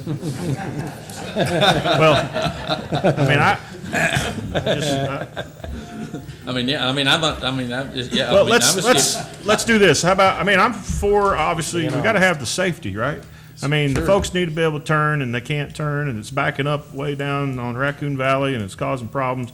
Could we get a cost on what it's gonna be, and then maybe we can figure that out, and, you know, I don't know, Mr. Chairman, how we answer that. I mean, certainly proceed. Okay, so it sounds like you don't want to expedite the resolutions, though, until you get some answers. Is that? I mean, if this body's wanting to pay for lights, I mean, I'd be appreciative, but I still don't think that it should be the taxpayers paying for them lights at the intersection of two state highways. But if that's protocol for the state, I find it hard to believe that there's no lights in the state of Tennessee that the highway department, the state of Tennessee Department of Transportation doesn't pay for. I just find that hard to believe. Jay, can you find that out and get back with us on that? And then it sounds like we don't need to expedite it. That's what No it need sounded to like me. expedite, don't worry about it, just bring it Well, back to I would- operations. Would like, yeah, do you care to send it back to operations? Because Why- I would like to Why get don't you just clarification. expedite it and add something about the lights in there? What's wrong with I've that? requested that question that be answered. Well, I mean, put it in writing. You know, don't ask. I mean, because what happens when you ask is, you know, we're told that you can't do it. I mean, what I would do is I'd put it in there and say, we need the lights to be subsidized, and we'd like your idea of how we're going to subsidize it, whether it be through the sales tax money, and maybe you can squeeze some out from the state and send it to us, or whatever. But until I get that issue resolved on the lights, you don't want us to sign, the mayor and the chairman sign it and send it on. Am I correct in saying that? You want to get the maintenance on the lights put on the back of the state instead of us? I say, put the lights in the agreement and press on. Okay. That's, I mean, I got you. are you afraid to put it in the right? No, I'm not I'm afraid just at curious. all. I mean, I you just, keep I've got a telling feeling me- they're going to You keep telling reject it. me, do you not want to send it on? I mean, I keep telling Yeah. you I want the lights paid for. I mean, I know you're going to come back and say they couldn't do it, Commissioner Wandell, well, then we'll have it documented, okay? I mean, that's all. That's no problem, sir. Mayor? I mean, sorry. Maybe an idea, I think, and Gary, maybe you know, you went to the meeting, I think they're going to put a new light there. And the only real issues we have are if there's a maintenance problem, and one of those lights is older, and it's not the LED and the modern. And so when a bulb goes out, you know, it's $300 or $350 or $275 to go fix that. And sometimes we'll go a long period of time and not have any issue, and sometimes we'll have one, every other month. But if they get a new light out there, and they're not asking us to pay for that, but if they put a new light out there, that might solve some of the problems. So I don't know if that's something Gary could ask for. Yeah, there's new lights in the project. Yeah, that's It's what I maintenance. think, yeah. It's just the maintenance. Yeah, is I what- think I what we're stated talking that about. earlier. Well, what kind of money are we talking for maintenance, you reckon? That's Well, when there's a repair, it's anywhere from $200 to $375. Let's move on. Yeah, If we but have now- to, Yeah, but and to clarify, of course, what the mayor's saying is correct. She's paying through her office, and that's for the lights that are up there. But when they get through within improving this down here, they expect the county to have the maintenance on the new lights also. well, And let's do this. Let's take up ownership of the lights. We'll pay for the That's- maintain like we've always had, but we want all new lights. I don't want no old ones in there. I want all new lights. Well, I mean, we don't care a bit to ask them, and I hadn't been to a meeting on it or whatsoever, but And then I'll we'll be take glad up I the have talked to the maintenance. engineer on it, but we will, we'll ask them for stop and go. They But, can do it. Yeah. They can put lights in, they just can't maintain them. That's their policy. That's their policy, honestly. So, just to be clear, we send it on once we Yeah, get this. well, all With this new lights. request. Yes, sir. Forget the Got it. maintenance, we'll take care of it. Okay. I mean, Okay. the bodies, I want the whole, well, I mean, Complete devices. if you want to pull up there with no light bulbs, I mean, that's your business, but I'd rather have. Thank you. Okay, we need Thank to, you. are we voting to? I make a motion to approve as Okay. discussed with Thank you. approval of the law director and the mayor and the highway superintendent. Okay, there's a motion second. Okay, one more. Commissioner Creasy. Yeah, and it's been clarified that we're not purchasing and installing the lights since I pressed my button. But one other thing, I don't know how many states do maintain and put in the traffic lights on state highways. I know, I used to work in North Carolina, and I was pretty sure that North Carolina had their own crews to install and maintain lights on state roads, except those in municipalities, and the municipalities took care of those. But I'm not sure now where that stands and how the other states operate. But that's a different subject, and my interest changed when I learned that we're not paying for the installation. All right. All in favor? Aye. Any opposed? Motion passes. Thank you. Thank you. Thank you, Jay. Thank you, Gary. Thank you, Gary. Thank you, Teresa. Okay. Commissioner Hitchcock. Thank you, Mr. Chairman. Last meeting, we had a motion to place purchasing administratively in a line item fashion under the finance director. That motion failed to be approved. 8 votes to 5, 1 abstention, 2 missing. So it was an 8-8 vote, and it failed. Would like to consider that again. Since it's at the next meeting, it's my understanding that a reconsider is not appropriate. What we need to do is to rescind the motion that failed and then make a new motion. And since the motion was originally Commissioner Iwanski's and he's also the parliamentarian, I might I will throw this over to you to make the appropriate motions in order so we can delete one if needed to rescind it and then vote on one that's identical to last week. If I understand what you're trying to do, I don't think we need to rescind a motion that failed. Okay. We just we can move, since you put notice that you're going to bring this up on the agenda. Would you do that then? You can just make a motion that we approve putting, I think that's what you're saying, put the purchasing agent under the finance director? Correct. So if you can make that motion, and we can just vote on it again. Why don't you go ahead and make the same one you did last week? Well, I'm not sure you go ahead. You're the one that put it on the agenda. I make motion that administratively, the purchasing department will report to the finance director. Second. Motion and second. Any discussion? Commissioner Meade? Yeah, I want to point out that during the time when these people were being hired, the finance director and the purchasing manager, about the same time, it was discussed by the finance committee at that time, I was on the committee at that time, that this was where we were headed. But when we were bringing two people on board, to put one under the other when they were both new didn't seem appropriate. Now that we've gone down the road a long time, it just seems like the thing to do. Okay, thank you. Anybody else? All right, let's go to the board and vote on this, please.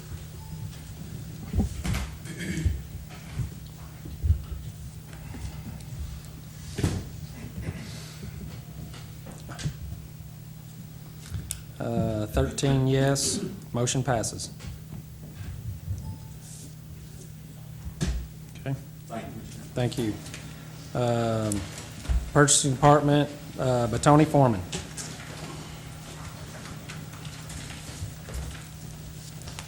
Good evening, everyone. evening, Chairman, sir. Commissioners. I have 5 contracts that's up for review and approval tonight. One comment on the last one that I have there is Morristown Automatic Sprinkler Company. Since the purchasing committee last met, the law director has approved this contract to legal form. So all 5 contracts I'm presenting tonight have been reviewed and approved to legal form. At your advisement, we can do these individually or as a group. What's the will of the commission? As a group? Individually, please. Individually and a group. Anyone else? Is there a second to that? Any certain one you want pulled out? Well, I wanted to ask if, of the 5, is the Blockhouse Valley Security Contract, is that one of them? One of those that are Of your 5? correct. We tabled that in purchasing. But it tabled it on the pending, was it pending? You had the meeting. You helped. Well, I don't know. I'll say strike that, but if there was a motion to delay that. I thought this one was only based on the fact that we was going to talk to Jay about whether or not Mr. Johnson needed to take the OSHA training. If he was going to go inside the fenced area, I think we resolved that he was not going to go inside the fenced area, and therefore he didn't need the hazmat training. The contract states in sections 2 and 3, section 2 says, patrol the perimeter of the facility at least 2 times each day. Section 3 of that contract says, check the interior of the property grounds for trespassers and hunters. And that's when, I believe it was Commissioner Meade brought up about OSHA training. So we had requested to table this at that time. Do you want me to answer those questions Sure, tonight? sure. He's not going to be inside the area where the cells are located, the waste cells. He just basically patrols the perimeter around it, the whole Blockhouse Valley property, but he doesn't have a key to those gates at all. Okay. This is the same contract we've had in place now. I believe this is the 2nd or 3rd time it's been renewed. Well, there was all the talk about the OSHA training. I got you. We didn't know. When That's a we good discussed this point, at but- purchasing. But he will not be in that area. Okay, will he be required to have to go through the OSHA training for any reason other? Not that I know of. Okay. Thank you. Thank you. Is that it, Mr. Scott? So are Yes. you okay with approving them as a whole? Or do you want them individually? No, I'm okay with that. Thank you. Okay. Had a motion to approve as a whole. Do I have a second? Second. Motion and second. All in favor? Aye. Any opposed? Motion passes. Okay. The only other thing I had, if you want me to cover it now, I'll wait till later in the agenda, is the deliverables on the RFP for the EMS financial and operational audit. I have 2 products I want to present to the commission tonight for review, not to vote on, but to review. just review. And if you want me to do that now, I'll wait till later. Commissioner Yeager? This is about something not relating to that. No, it's not. It's a different issue of purchasing. Okay. You want it to wait after this? Or you want I to can go go ahead, before that? I can jump in now. Okay, go ahead. We have many of the parties here of another purchasing issue, and that is the courthouse, the Sessions Court. And I believe, if you could give us an update, I believe you are working with Mr. Grant on getting the bid package ready. Can you give us an update on that? Okay, here's where my involvement has been up to this point. I worked with Michael Brady to get the feasibility study done. I think we come back after the feasibility study was done, and we engaged in a contract with Mr. Brady for those, for the design. After that, I haven't had much involvement. I did talk to Jay last week, try to get an update. I think they've since met and discussed. There's drawings that are available. I did talk to one of the architects there and got a link to the Dropbox. So I printed out all the drawings for that. Jay said that Chuck Powell. Chuck Grant is representing them. I did put in a call, left a voice message. So right now, we're at the point where when they can deliver the specifications, I can assign a RFP number and bid opening, pre-bid opening dates as well. So I'm just kind of waiting for them to deliver the package, the engineering package. All right, thank you. Hey, Mr. Grant, could you give us an update on Michael Brady's progress on this? Last we left it, Hold on a second. Would you care to come up here, please? State your name for us. Charles Grant with Michael Brady Incorporated. Thank you. Last we left it with our meeting, we were looking at making a few modifications to the plan, taking out some walls and modifications that would require the judge's approval.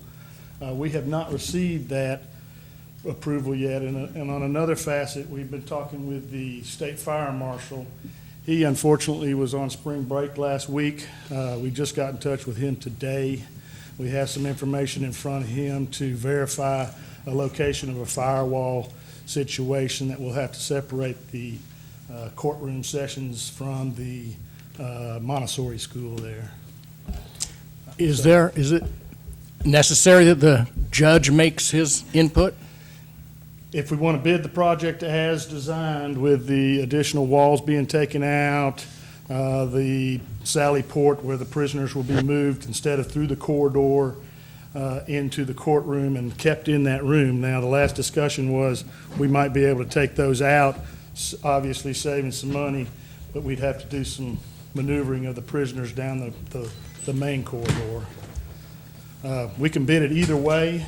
There's a few modifications to make in my drawings if we take the Sally Port out and put the wall back in and those things.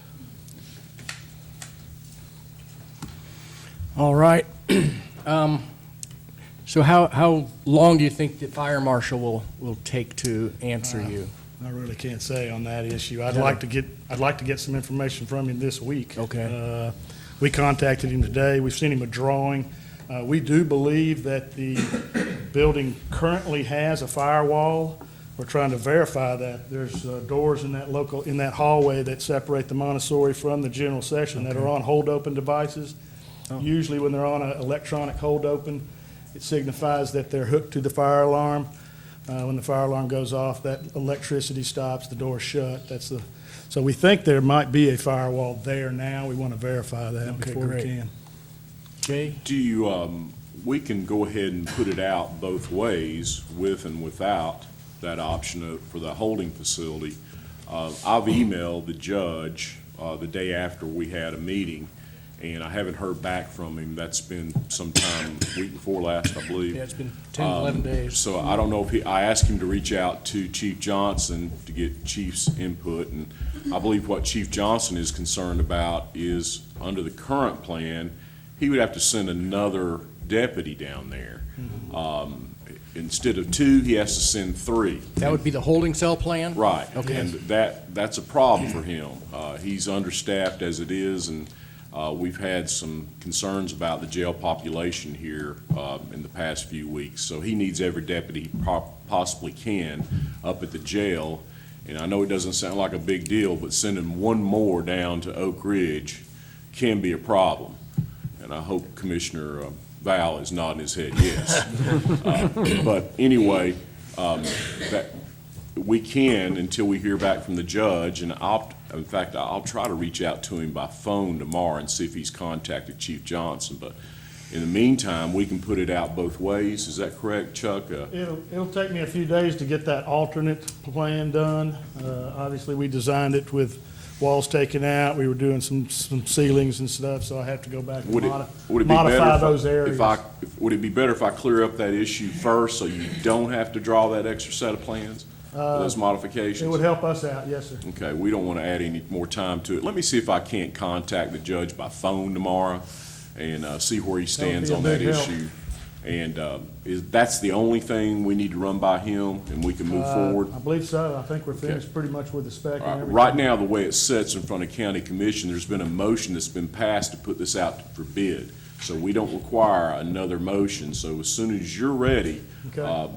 do you mind working with Tony? I don't Yeah, know no, we what can. Tony's experience is in putting out these projects, but. Yeah, we can if work you- with Tony. I know Michael Brady has done a lot of work for us in the past, and Chuck's been very instrumental in some of this stuff. And if he can work with Tony, it might expedite the whole process a little bit. Be great, thank you.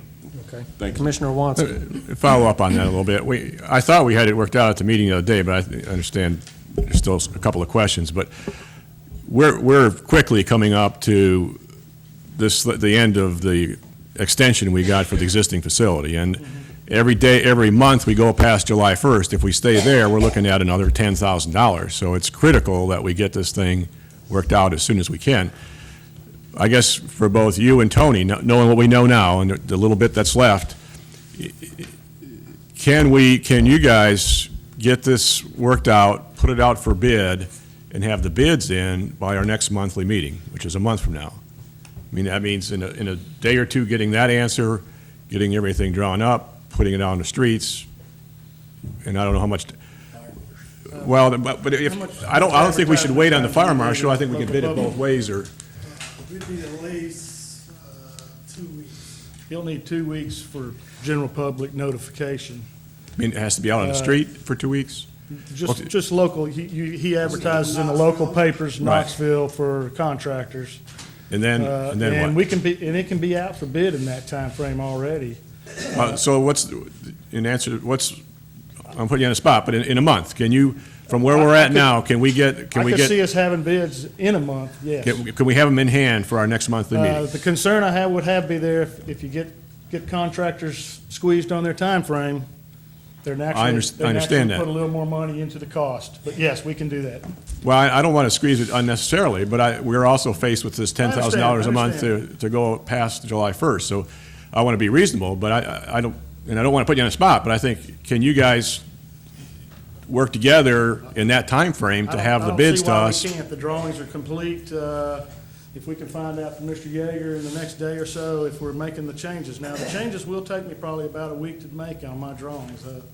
I have to get engineering involved. They'll have to remove lights. It's not just a push of the button on that. So Yeah, it's- well, I thought we had worked it out. I thought we were just going to go ahead and make the change at the last meeting, but anyway, let's do what you can. But I really think I'm begging both you and Tony Okay. and others to kind of get this moving and get us a bid.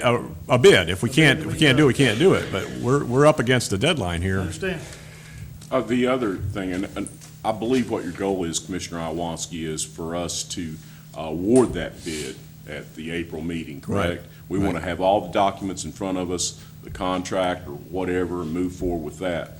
But Chuck, is it reasonable just to say that we put it out, once I get in touch with the judge tomorrow, hopefully, hopefully I can call him and he'll return my call, but just to go ahead and put it out as is, Yes, and that's the way to do it. Put it out then as do a is. change order and say, And make an addendum back- to the contract for an alternate plan. We'll do that Yeah. may save us a week right there. Yeah, because they can adjust that. That's a And then small they're part of already the overall pricing the bid. project as is. That'd I- be the way to do it, yes, sir. Because I think we've discussed in some of our committee meetings, I think the latest estimate, if we're able to do that, was what'd you say, where is it now, about $300,000? 301, I believe. It 301, was so- cutting over 20,000. Yeah, so that's kind of our ballpark of where we're at. But, so anyway, Tony, is that okay with you? Can you expedite this from your end as soon as you get The the, critical path is the specification and drawings. okay? Once I get that in hand, I can go in and assign the RFP number. I can already plan the Okay. pre-bid meeting and bid opening. Okay, Those are like my 3 deliverables. So once I get the specs, I can get it advertised. We give them 2 weeks, then we get those back. And we can- and one last thing, can you, Tony, or Jay, or both of you, keep us posted on the progress on that, when it's going out, so we kind of know what's going on when it's put on the street, so we know? Yes, once I get the specifications, the drawings, yes. Just, Up to send this us an point, I email just haven't saying had it's much out there for involvement bid. or in the whatever. project up to this point. Okay. So I You wasn't- should have the plans right now. You have the plans, correct? I have the plans now, yes. Yeah. I printed those off Okay, Shane will last week. contact you yes. tomorrow. That's it. And we'll get As it stands right now, those are the set of plans. Okay, thank you, thank you. Commissioner Meade. Hold up, Tony. My answer's Hold up, already been hold up. covered. Oh, it's already been covered? Okay. Thank you. Commissioner Scott. Would it not make sense to go ahead and set a special called meeting if, just to be on the safe side of an interim, perhaps 2 weeks after our next meeting is scheduled, just in case this stuff doesn't come up, we've got Plan B to fall on? Just throwing it out there. Commission? I'm okay with it. So you guys are confident that all of the information My suggestion would be needed will come to back? let the chairman kind of monitor this, and if it looks like it's going to go beyond, go ahead and Call and schedule announce it. it. Okay, sure, sure. Okay, thank you. Thank you, Commissioner Scott. I also have a question for Go ahead. Mr. Foreman. Tony, during the budget meeting, you had made a comment that you were looking to go to, is this, can I talk to him about Yes, this go now? ahead. Okay, Yes. Sorry. You were talking about going to Cincinnati? Yes. Something about fire trucks, Potentially. Cincinnati? What's the purpose of the trip? We're doing a inspection of the engine that they're building. So, I've been involved in that project since the inception. The couple of meetings we've had with the manufacturer.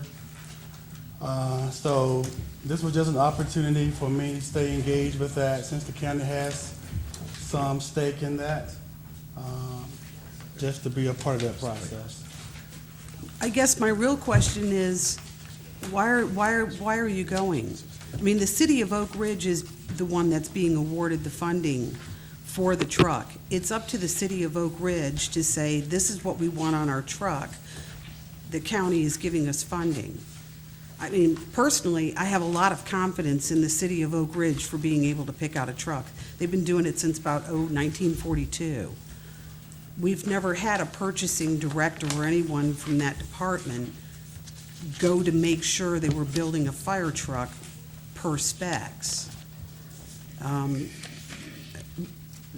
What's your background even in knowing I don't what's... understand the basis of your question. I mean, I'm going as a part of this team that I was on. It was a team that involves purchasing and the fire chief and the manufacturer. I was just a part of that team. I was invited to be a part of that. I've gotten the drawings, I've gotten the specifications on the equipment, and this was an opportunity for me as well, to be a part of something I haven't been exposed to before. I mean, the reason why I'm asking is because when you came to us during budget, your concern was, you know, I'm looking to save the county money, but we've never had anybody go to, as far as I know, go to Cincinnati to see the fire truck be built and/or make sure that the specifications were met for any of the other departments. Right. We've got volunteer fire departments in this county that would be more likely to say, can somebody go with us to make sure that the truck is being built as we need it? Well, it's not so much about the truck being built as it is, my role is to make sure we are procuring the right parts. We have the right things that we need to maintain that truck, that it's being built according to spec, and that they adhere to that. Also, again, it was for my growth and development as well. I'm not the type of person that want to sit in the office all the time. On bids, I go out on the roofs of school buildings. I go out on construction projects. I'm hands-on. My background is engineering. but I'm hands-on, so I like to be engaged. But if, the county believe that's not in the best interest, that I stay in my place here, and I would do that. But I think it's to the best interest of me personally, as person agent for the department and the county, that we have representation there from the county side. And I was that person when they asked me to get involved in the project. So that was the only reason. Chief Curley has been very receptive to that.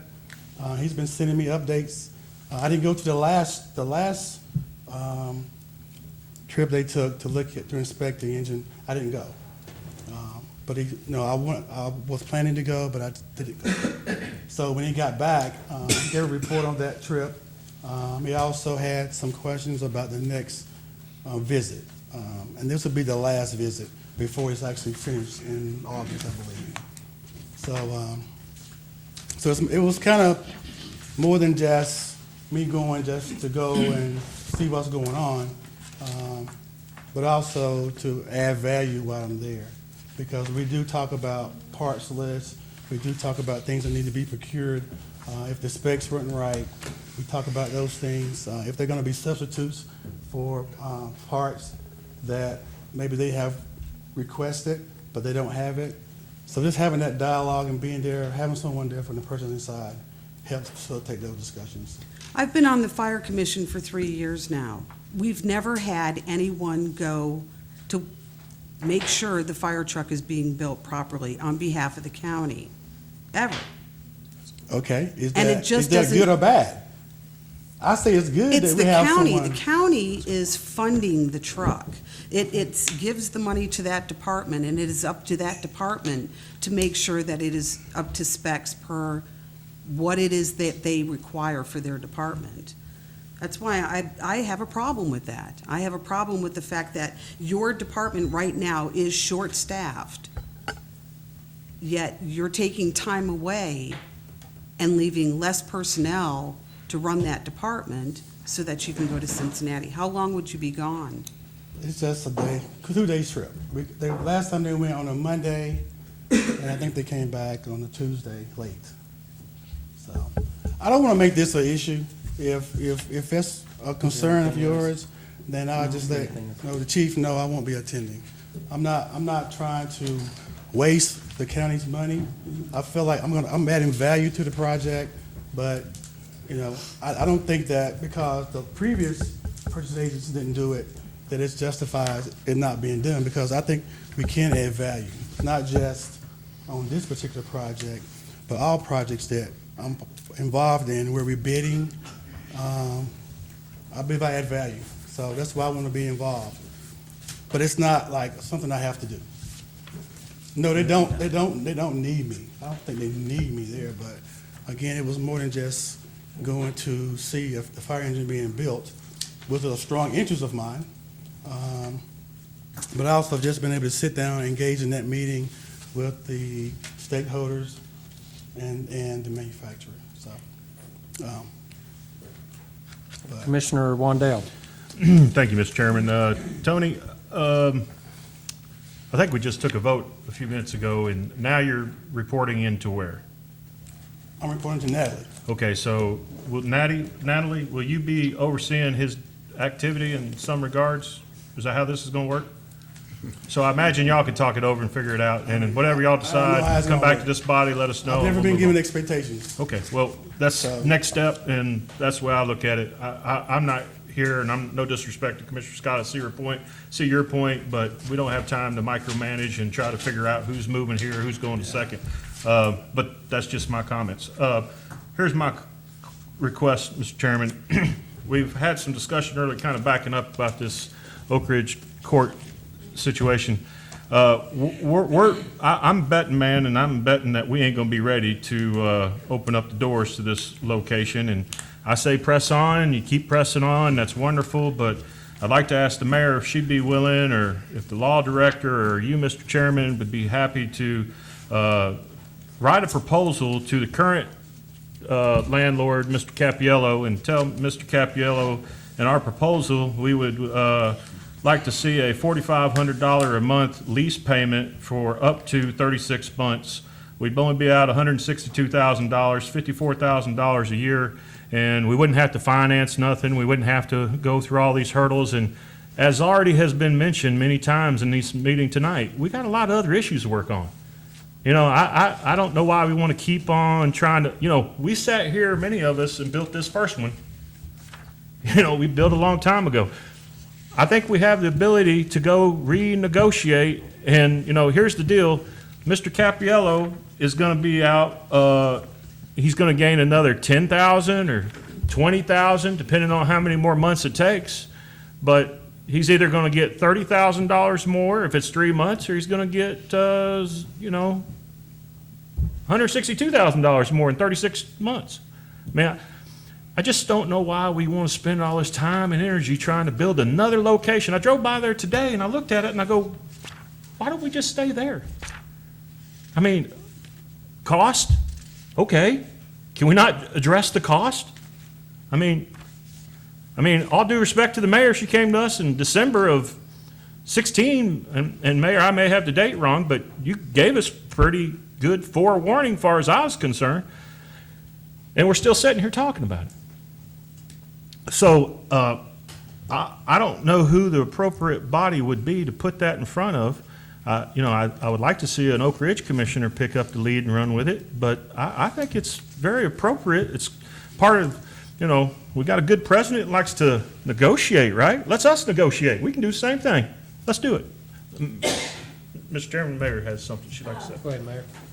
I would be happy. I did not know if anyone had notified Mr. Cappiello, so I did shoot him an email when I realized that plans had been delivered, and I informed him that the county was looking at this.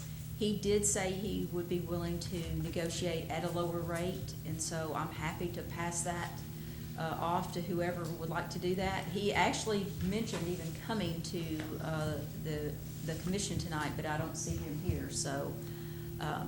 But anyone you want to appoint or designate, or if you want to do a loop in, but he did offer to do that. Well, I'd like, and thank you, Mayor. I'd like for my fellow commissioners in Oak Ridge to know I'm not here trying to ruin a plan or keep it from going to one location. The way I look at it, the city of Oak Ridge is willing to put in $30,000 at one location. They should be willing to put $30,000 into another location. I'll make the motion that we allow the mayor and the finance director and the law director to develop a new lease agreement to present to Cappiello for $4,500 a month up to 36 months, and I so move. Got a motion? Second? Any second? I'd like to ask, before we leave, Commissioner Yeager, if you'd weigh in on this from a financial standpoint, and having been working on it. We need a Just second one- first. I'll second that motion for discussion. Okay. Have a motion and a second. What exactly are you looking for? Flip your mic. Your comment. At the current level, I think it makes complete sense to move. If you think about, roughly we're paying $100,000, including rent, taxes, and insurance. Per year. And that's per year. We already own this other building. It'll cost in the 300 range, plus we have $30,000 a year from Oak Ridge. If we could knock it down to half price, I mean, this is just off the top of my head, obviously.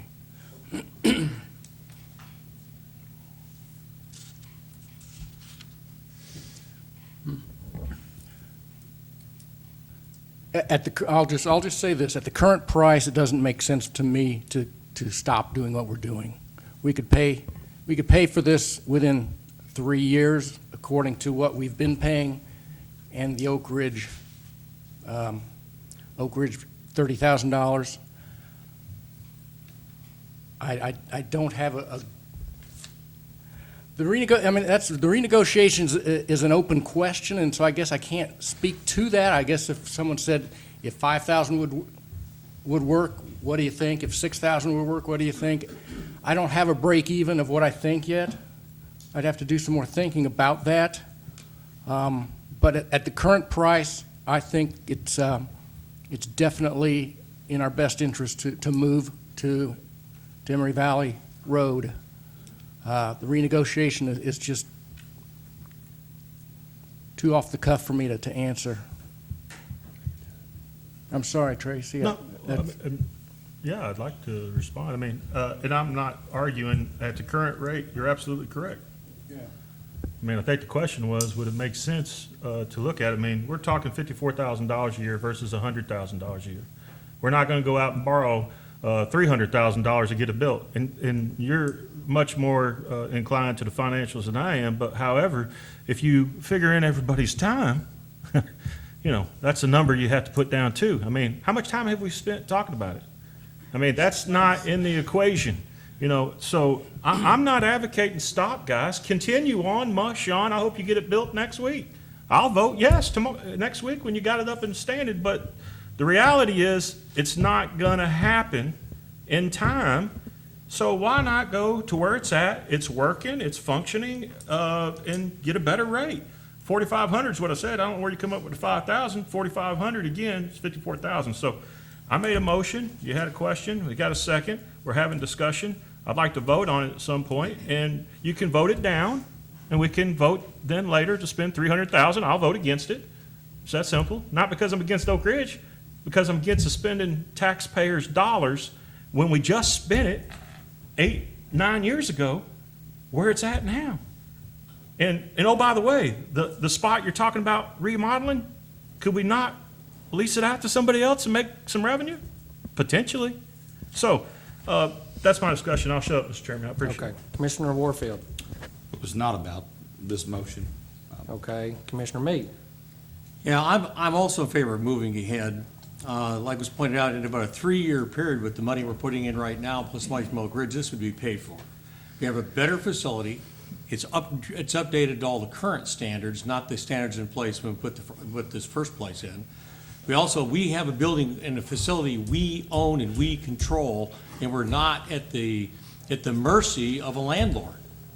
Yeah, if we do a 36-month lease and it happens to be something that looks like it's okay, 36 months from now, we're going to be fighting over it again. Not if you build If we another do this facility. one, we're done. Gotcha. One more. Commissioner Awanski.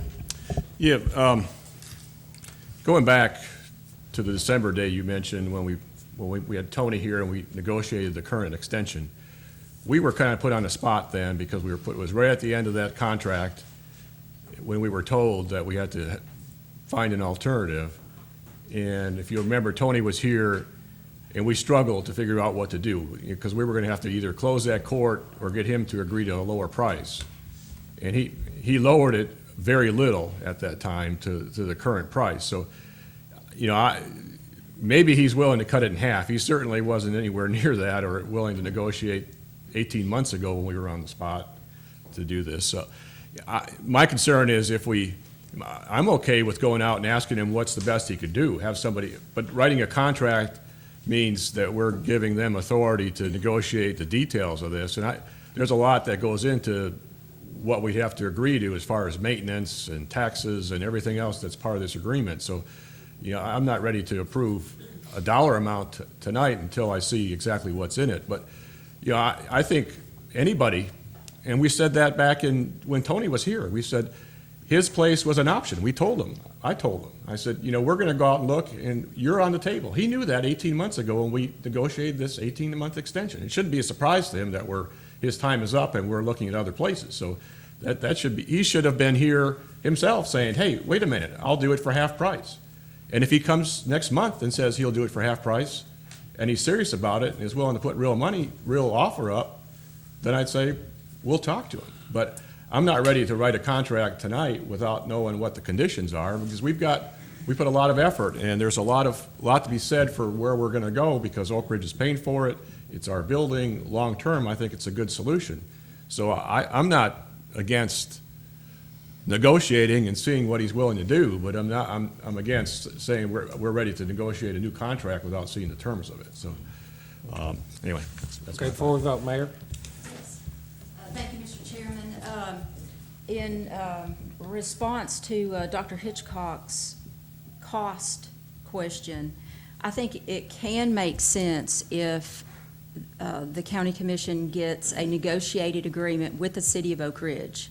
Because if you look at that resolution and what you're asking to be paid over the life of that note, I think the resolution Natalie has is approximately $30,000, sometimes it's a little higher, a year. And I've talked to city officials who have agreed to a $30,000, but there is no motion, there is no vote of the Oak Ridge City Council for how long that will last. The private act does say, subject to the city providing facilities. And I think that's the key here, and it could make sense to the county if there is that commitment to pay that note for the remodeling, then yes, we're no longer paying any rent, and we own the facility. Now, that doesn't include, I mean, since I have the floor, I'm going to say, I think it makes no sense at all to have an Oak Ridge Court, period. It is 7 miles from Oak Ridge to here. And, you know, whatever the facility costs are, we have a whole nother set of staff for the circuit court. We have court security, we have bailiffs, we have transportation costs.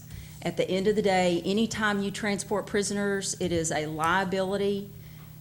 We're loading up inmates, we're bringing them to court. Now, what might make sense would be a smaller facility, and you offer the city of Oak Ridge residents or the business residents there, or those that have civil matters, maybe 1 day a week or 2, and you try to find a location.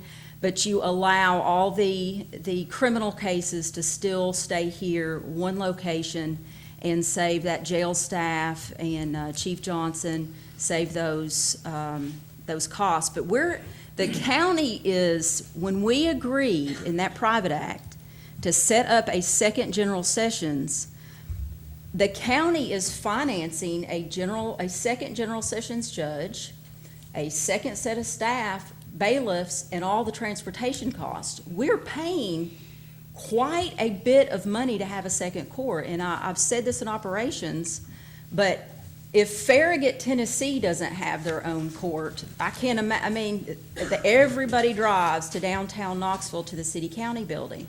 Why are we still doing this? And I don't mean this in a negative way. I just mean those are dollars that we could put into something else. And, you know, maybe that can be something we look forward to, you know, down the road at some point in time, consolidating that. I'm not trying to stop your project, but I am saying we need a commitment from Oak Ridge by a vote of city council to how long they're going to pay and if they'll pay for this note. Okay, thank you. All right, motion on the floor is for your 4,500 for 36 months? Up to Up to 36. 36 months. Let's go to the board and vote. Mr. Chairman, was this to renegotiate and just see what he will do? Yes, sir, Not locking into anything. not to enter a contract. Okay. Just to renegotiate, come back to this body and say, here's what the number is if we were to do that. Still proceed on with the project as moving. I mean, Point of clarification, Okay, though. I hold on want to a make sure second. we know, Yeah. because that's not what you said when you made the motion. I want to make sure I know what I'm Yeah. voting on here. okay, I'll restate the motion, or if you'd like to say it better, I'll even rescind my motion and let you say it to where it fits your words better than mine. No. So I'll rescind my motion from the floor, Mr. Chairman. And whoever seconded it, if you'll rescind yours, and if anyone's still scared to make that motion, I'll be happy to make it again in the proper format. I'll rescind my second. Okay, rescind, you go ahead and make your motion. I'll make a motion that we renegotiate with Capiello for $4,500 a month, up to 36 months, and report back to this body to consider entering a new contract, and I so move. Second. Okay, got a motion and a second. Go to the board and vote. Well, new motion, new discussion. Okay, Commissioner Creasy. That, his motion has merit, that the fact that that will take some of the pressure off of working with the contractor to get the plans in and give us some time past July the 1st. That's the merit I see in the plan. I'm still in favor of moving and moving in the direction we're going, but that would take that pressure off of what we just talked with the architect about, because we're putting him under a lot of pressure. And he said that could increase the cost of the whole project. So I see the merit in that.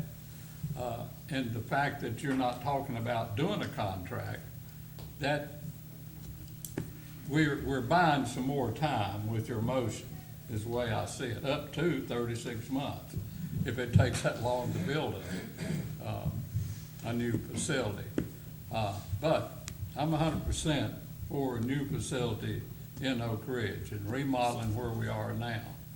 And so I'm inclined to support your motion on the fact that it will take some pressure off of us and give us a little bit of time to build, give us a little more time that we don't have at the moment.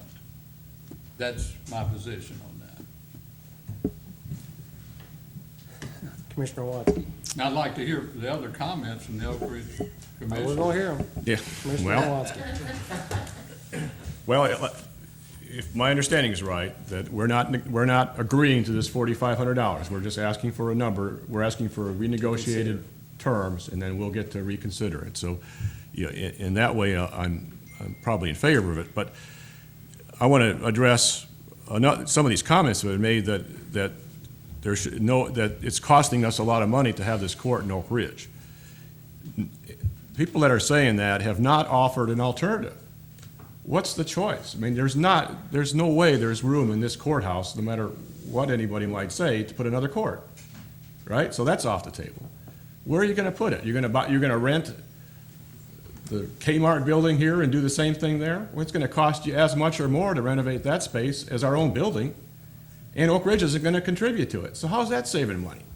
I mean, it's these arguments that it's going to cost us a lot of money without offering an alternative that's doable is just, they're saying they're not going to put a roadblock in the way, but that's putting a roadblock. If you're going to criticize this arrangement we've made, which I think is a very good one, you better have an alternative that's workable that you're offering before you start criticizing, and there isn't one. So I think if Tony's willing to negotiate the $4,500, we'll look at the terms, and maybe that'll work. But at what it was over $8,000. And we said it, like I said, back 2 years ago when he was here, that's not workable. And that's why we started this whole process. And so, I think, I'm willing to hear what he has to say, but I don't think we slow down the process of bidding this and working on the finances and getting it all in place, because I doubt he's going to do it, and I don't think anybody has an alternative that works anywhere else. Thank you. Commissioner Meade. I agree, we need to look at this as an alternative, but we have to understand that part of this deal is not just the monthly rent. It's we pay the taxes, we pay the maintenance, there's a lot of things that are going there. The other thing is anything that I would even begin to think of approving would have to have a cancellation clause that says basically, if we decide to go with this new facility, that we can cancel with 60 days notice or something before we go ahead. Thank you. Commissioner Hitchcock.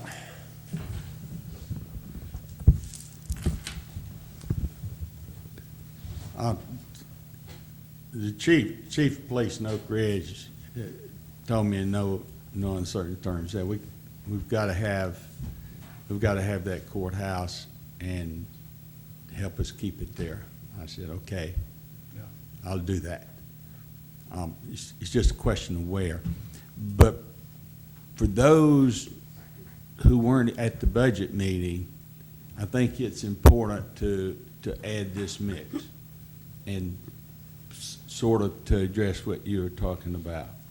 Is we can look at this year, or we can look over a 10-year planning horizon and amortization. We got to decide on how we want to think. We did that with the jail. We said we're going to look at least 10 years, and this will be the last money we have to spend on facilities. But we are going to have to do something about the staffing at the jail. When Chief Johnson was telling us what their problem was of working 12-hour days, we've got people working in a very dangerous situation, 12-hour days back up, aside from the overtime we're paying. If you had maybe an analysis of the overtime and say, how would that translate to people? But it's a debt, it's a bill that we're going to have to pay. And when you start talking about hundreds of thousands of dollars, we need to think about that. That's going to come up later. The EMS is just about bankrupt. Over $1 million owed the general fund. Our fund balance is $3 million. So what Commissioner Wandell said makes sense to me. If we can get a price that's at the break point. We don't know what that break point is, and you won't know what it is until you figure what your planning horizon is going to be. So if we went shorter than 10 years on a capital outlay note and say, let's look at this 3 years, 5 years, 8 years, and what are the trade-offs, and you can look at the numbers by year, what the costs are, and see. You can optimize and see what the payback is, but you have to get some reading from Tony with guarantees. The other is to check with Oak Ridge, and once you have numbers, and are they willing to go more? That 30,000 it's out there, but it's not in stone either. It's helping find a place and get those parties at the table. But I would look at it to find out what that break point is first. Okay? But we've got $3 million to work with till we get zero, and it takes 12 votes to spend that money. And I know we've got $2 million we're looking at. How are we going to fund that next year? How are we going to fund it?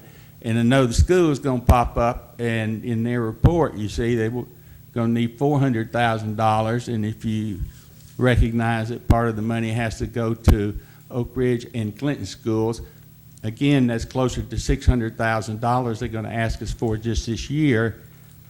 We can't look at the cost next year isolated. We have to look over some type of planning horizon. So I don't think we're going to solve the problem until we do that.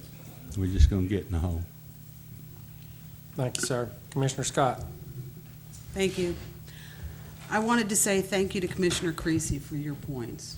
They're very valid, they're very sound, and simply put, I will be backing it as well. Thank you. Okay. Commissioner Wandell. Thank you, Mr. Chairman. I just want to be very clear, because a lot of comments were just made. I in no way, shape have ever said that it does not need to be in Oak Ridge. I just want to be on the record. Also, we did this in 2008. Was that right? In 2008, we thought it made sense to enter the agreement, and it was roughly $6,500 or something like that. I mean, I didn't hear a lot of rebuttal from my fellow commissioners then. You know, and if I did vote for it then, it was because I wanted to accommodate my fellow commissioners in Oak Ridge. I didn't, and you remember, I wanted to argue about it because I didn't think it made sense. I wanted to do this exact same thing I'm proposing now back then.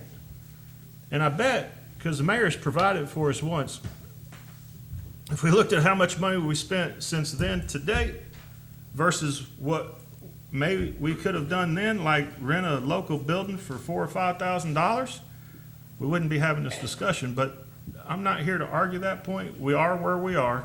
So let's just move on. No one's saying take the bid off the table and any of this sort, so I think you can still go down that path. And, you know, and 18 months ago, things were different. Mr. Cappiello was gonna get 18 more months of revenue. Now Mr. Cappiello's time has shrank too. So, I mean, when one shrinks, one grows. Opportunity, and that's where the negotiation starts, right there. So he can decide whether he wants to participate, and he's quite welcome. I mean, he doesn't probably need our money, I don't know. But I bet you he may think, I'd like to have that money still, and I'd like to keep that bill in full, but, you know, maybe we'll be wrong, we'll see. Oh, that's all. Okay, so that I'm clear after all this, basically your contract is to just basically renegotiate the contract. No contract, I want to be clear on that again. Okay, so It's just to go negotiate the fee, monthly fee. to but then- 4,500. Well, okay, there's the monthly. So now you want to go up to 36 months, but you're not saying do away with what we're proposing to do. That's at not Emory part of my Valley. motion. Okay, all right. Go to the board and vote.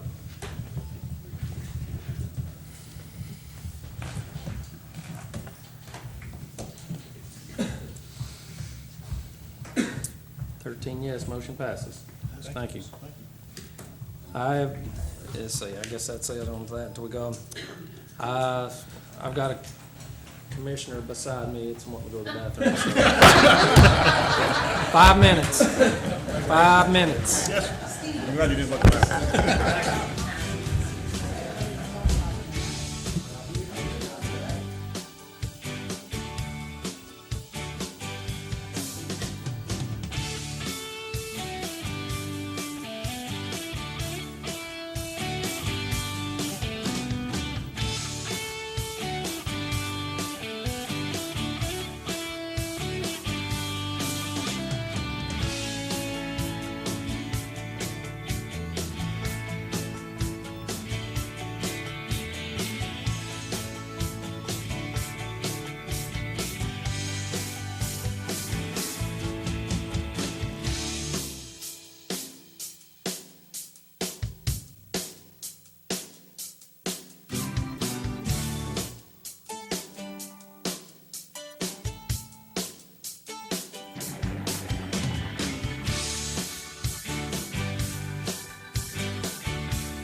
Call this meeting back to order, please.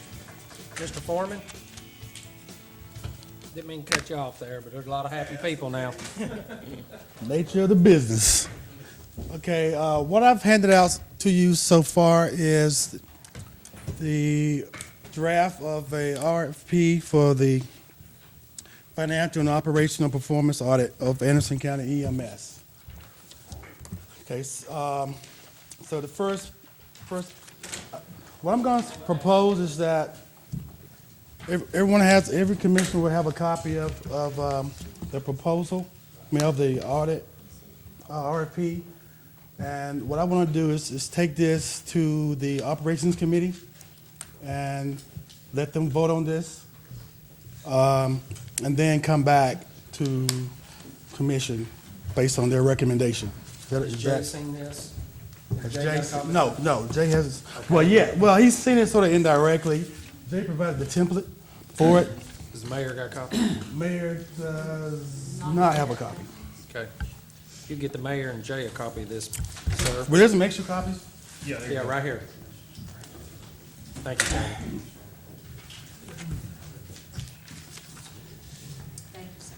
I'll get one tomorrow.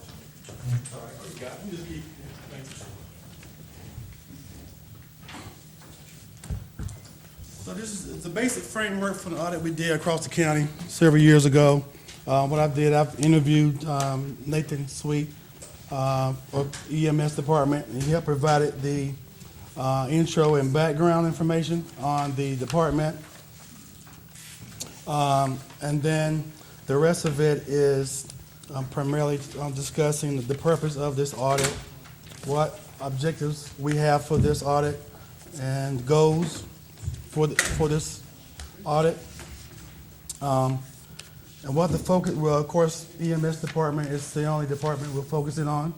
It also defines the scope of services to be performed by the consultant. And it touches on key areas within the department. So we're looking at the policy reviews, management structure. We're looking at tasks or functions that they're performing that could be done outside, if we can get it done by outside business for a lesser cost.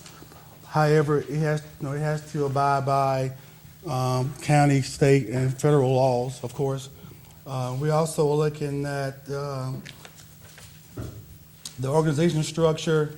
Are we organized appropriately for the workload that we have? Are we satisfying our customers out there across the county? We also look at the financial piece, which is the revenue. What are the revenue streams? Have we done analysis on the revenue streams and find out other ways to improve that position? We'll also be looking at personnel, both the shift personnel as well as, I guess it'll be exempt personnel as well. To see if we organize appropriately, that we have the right number of management in the organization. Too many, maybe should have less.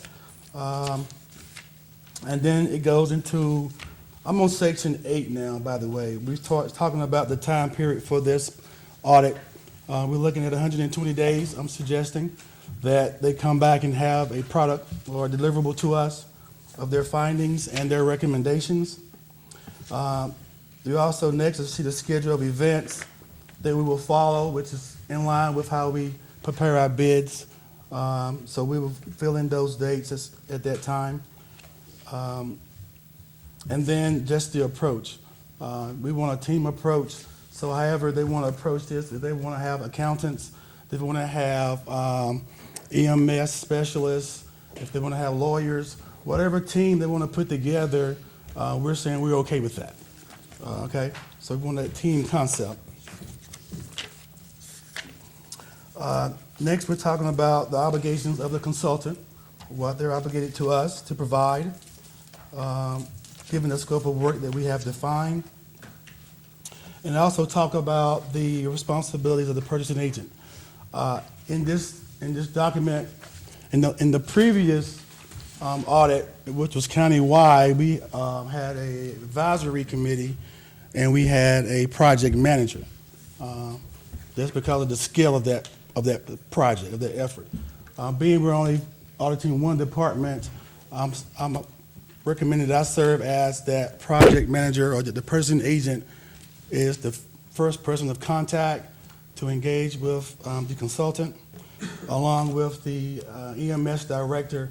And since that department falls under the mayor's purview, I'm recommending that the mayor, along with the director of EMS and myself, serve as this sort of ad hoc committee that will be engaging with the consultants, making sure they are keeping their promises, the timelines, the costs that may be involved, and adhering to the requirements of the RFP.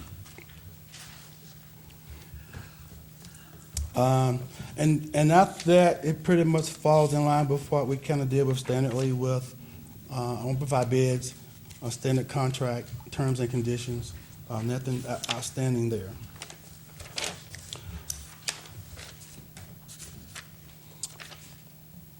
And the last part of that, where on page 25, the RFP is looking at the different phases. So phase 1 would be the written proposal criteria. So what we're going to use to measure their RFP or their proposal. And so there are 9 different categories there. It's based off 80 points. It's the minimum that they have to score in order to be considered into phase 2, which is when they will come back to Anderson County and provide a written and oral presentation of their proposal. Okay. Okay, any questions about that? Commissioner Wandell. Thank you, Mr. Chairman. Tony, good job. Mr. Chairman, I think Commissioner Warfield was trying to I'll get get in. him. I apologize. No, it's fine, you're fine. Okay. He'll go after you. I was just going to make a motion that we forward this to the Operations Committee, and I so move. Second? Motion and second. Commissioner Warfield? No, just a quick No, statement. go ahead and ask it. Go ahead and Now? say it. Yes, sir. It's not about the motion. Okay. Commissioner Wansky? Just a quick question. I know it's going to operations, and I appreciate what you've done on this. But, CTAS was one option we had until we found out they don't have time to do this. But have you touched base with I wonder if CTAS, or maybe the model you used came from them, but they might be able to advise us on how to write the contract, since they do audits for counties anyway. I don't know, you might want to connect with them and see if I've they'll. tried to reach out to our contact. Actually, I tried to reach out to 3 different CTAS representatives, one for Knoxville, Chattanooga, and the Tri-Cities, and I just haven't been successful at reaching them. So I've left voice messages. Okay. But I have talked to accountants. Because I think they're sort of independent and they're experts at this. They might be willing, even though they can't do the audit, they might be willing to spend some time with us to help us. Okay, write I'll this. make note of that and consult them. All right, thank you. Okay. Okay, the second thing I have Hold on, is. Hold on, I'm sorry. I'm sorry. Hold on. Is that on this topic here? Okay, Commissioner Scott. Thank you. I believe in previous discussions, when it came to the vendors, it was requested that they were from an outside source. That no one, I mean, you can use, contact CTAS for the template, but when it came to the vendor itself, it's no one that's connected with the county in any means. Well, I would use CTAS for if they had a template, if they could provide some guidance, but I wouldn't include them in the bid itself. Okay. They're just an advisory panel or council for us. In this documentation, is there anything about OSHA compliance? OSHA compliance? No, there isn't. What, to what extent are you referring? Operation, From an OSHA standpoint, what are you referring? well, to make Yes. sure that any of the stations that they're located in are compliant, that they're vehicles, that so on and so forth, that they're Yes, compliant. yes. I mean, yes, those aspects, safety, how they manage the fleet, all of that is a part of it. The OSHA part kind of threw me off. But safety, it talks about training. The consultants that are participating in this must provide training, must recommend training. So yes, we're touching on every area that we can possibly touch on with management, staff, processes, procedures, fleet management. We're vetting everything. And then even the financial piece, which was, we'll look at the opening statement the year prior to the last full fiscal year, and they'll be using that as a basis for the financial side of that as well. Okay. Thank you. Anyone else on this topic here? Are we changing subjects? It's the same subject, but it's Is this still part that you're wanting to go to operations? This part that you're handing out now? Okay, all right.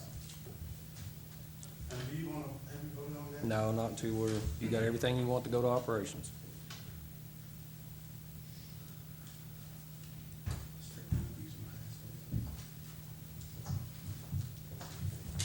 Let's take one of each. So the next two documents I'm presenting is, I reached out to Washco and Associates. They are an expert in the field of performing audits on EMS services. They do this exclusively. And what I've reached out to them with, I set up an interview with them, and I also set up an interview with them and Nathan Sweet, so they could talk about the scope of work, ask them some questions relative to the department and kind of how we got to where we are now. Very good meeting. Out of that meeting, they have produced a proposal. So in addition to having the RFP and the framework for that, these experts have provided a proposal of what it will look like. And this is pretty much 90% of what the RFP is. So they've scoped it out. They give, and everything in here is basically in the same format as the RFP. They give background on their company. They give their expertise. They give their methodology and approach to doing this RFP.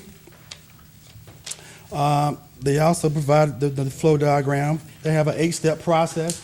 The thing about this company, whether you accept it or not, is they have a niche in this market, and they also differentiate themselves from others in the market by the process and methodology that they use. You also have in there some examples of metrics that they would be looking at. If you go to page 9 of the document, you can see what their timeline looks like. So for the first 20 days, they would come, make a site visit, interview the department manager, employees, any other people that engage with the EMS department. They'll collect data during that time. They would come back after that and quantify that data, present it in a format that will allow us to make decisions, but they can come up with findings based on what information they have gathered. And so that would be where you see initial data review and client input. So that's days 51 through 70. And days 70 through 90, you see where they will develop their recommendations. And once they make those recommendations, we'll be engaging with them the entire time. So the director of EMS, the mayor, and I will have a constant engagement with them. They also have a 24/7 website, sort of a collaboration board where, as they're progressing through this, they keep this information up on the website where we can go in and look at it real time as they're progressing through the project. So they will submit their report and they will conduct their presentations within that 90 to 120 days. So at the very worst case, they're saying they can have everything completed within 120 days. Okay, if you go over to page number 11, you see Mr. Jonathan Washco, who's leading this team. He owns this company here, Washco and Associates.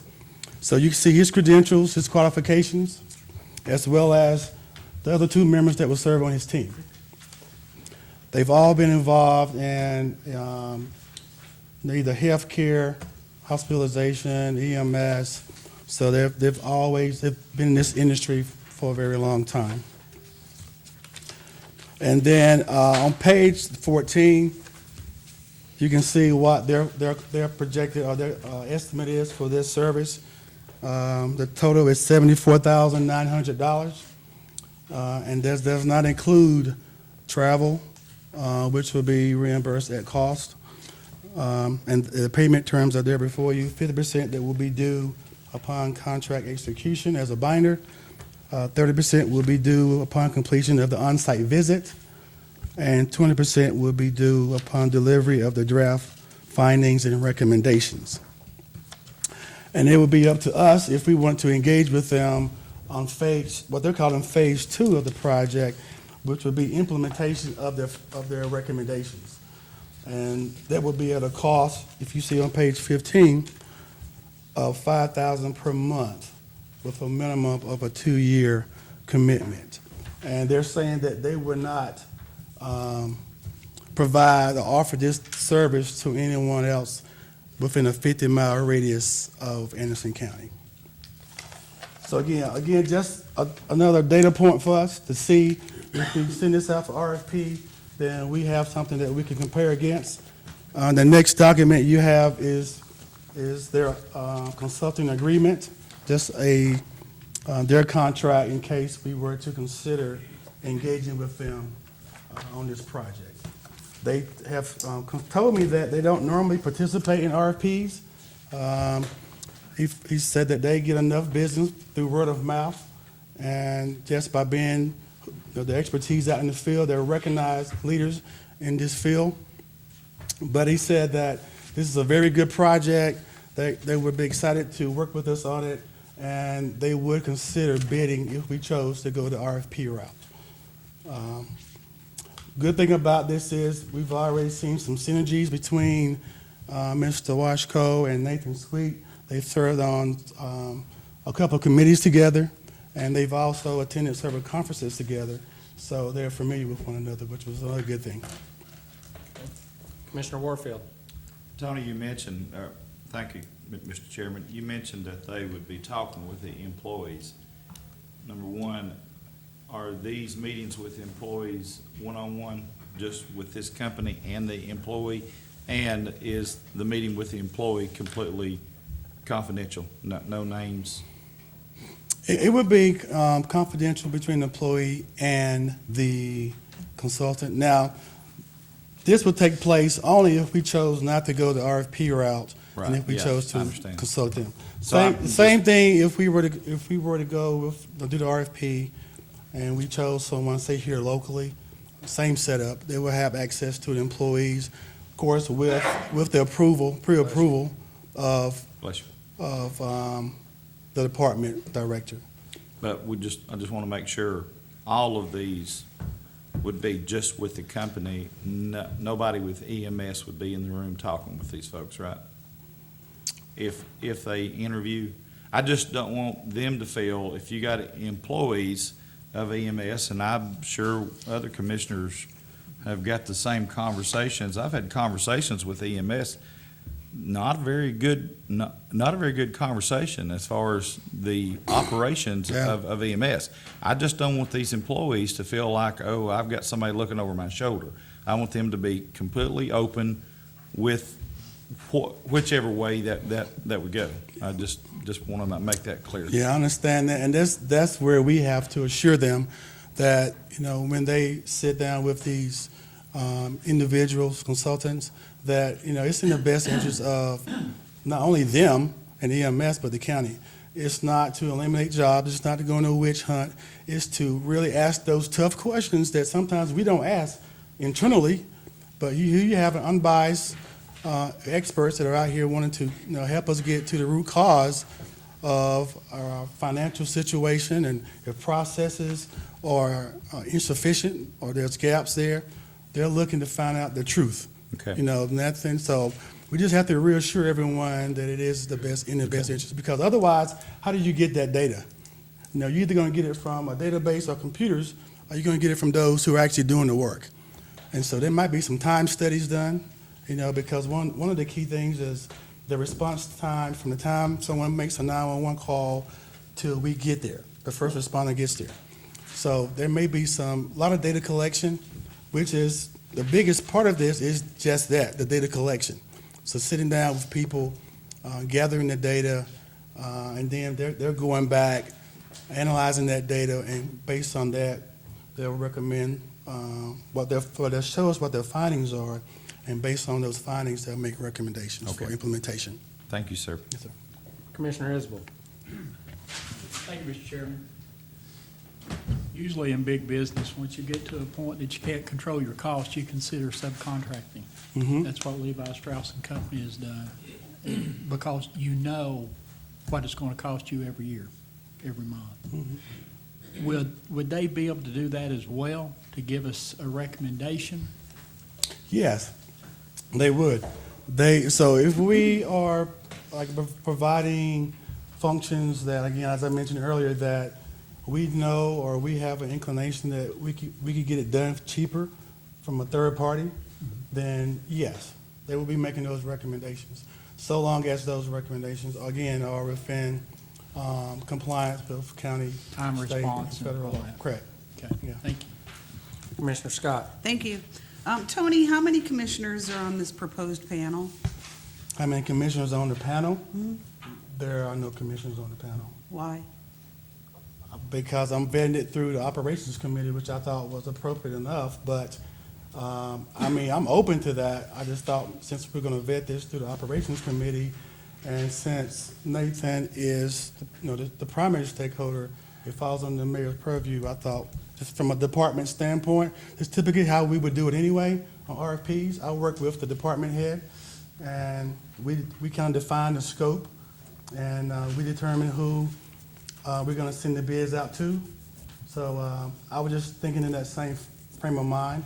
As I mentioned earlier, when we did the county-wide audit, we did have an operational advisory committee, which was probably appropriate for that, but for one department, I didn't think it was appropriate, but I am open to it.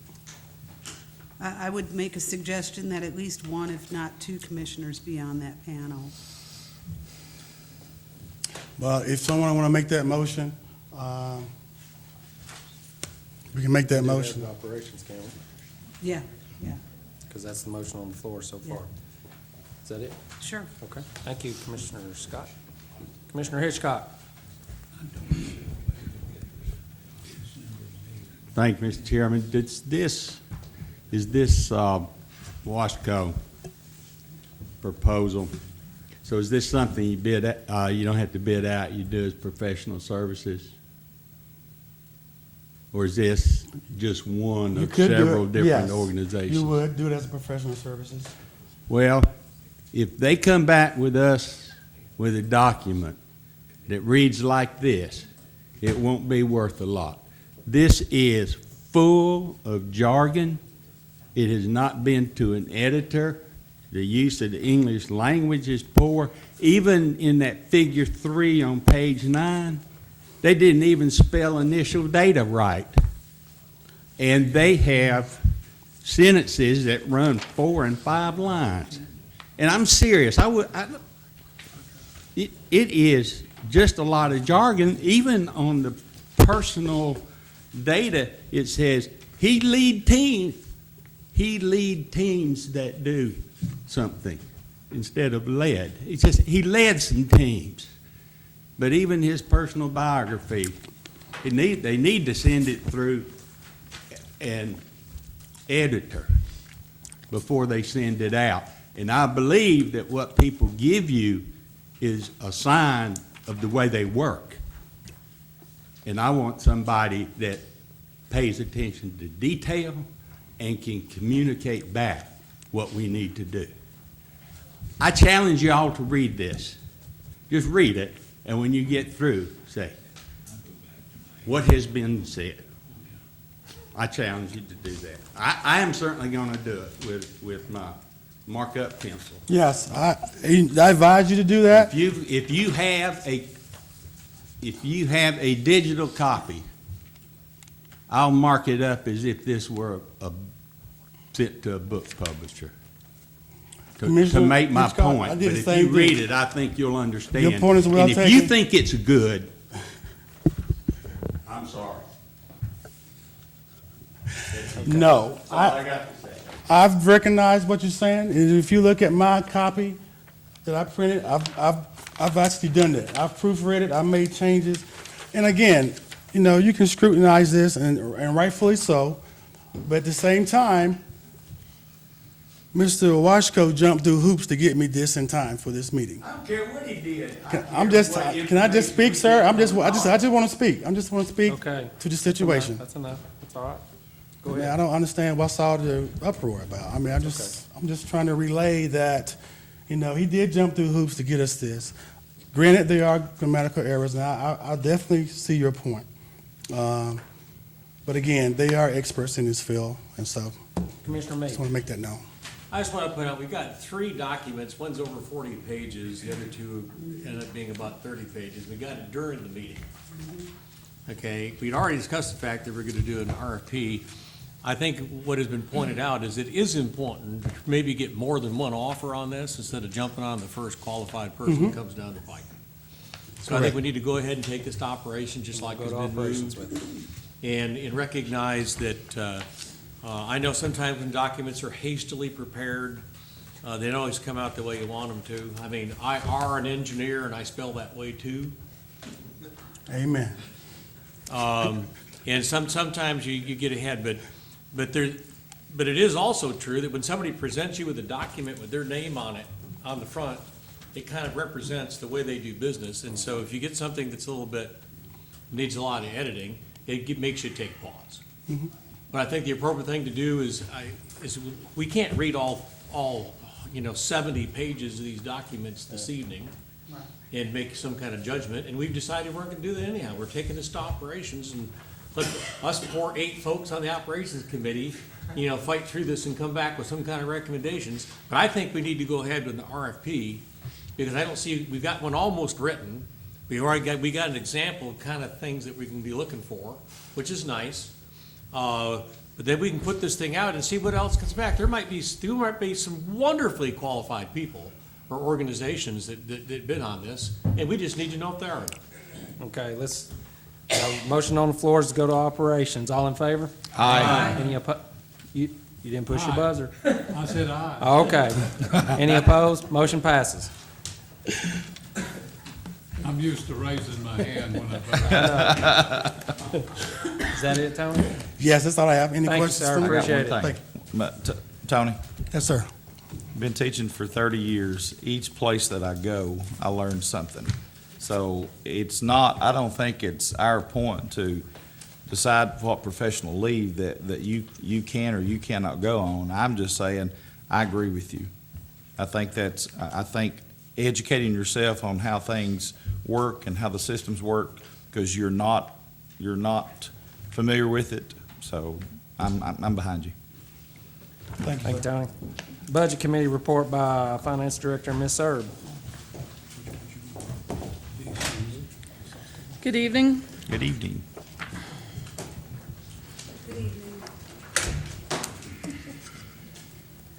I don't have any comments on the cash and fund balance report unless you have any questions for me.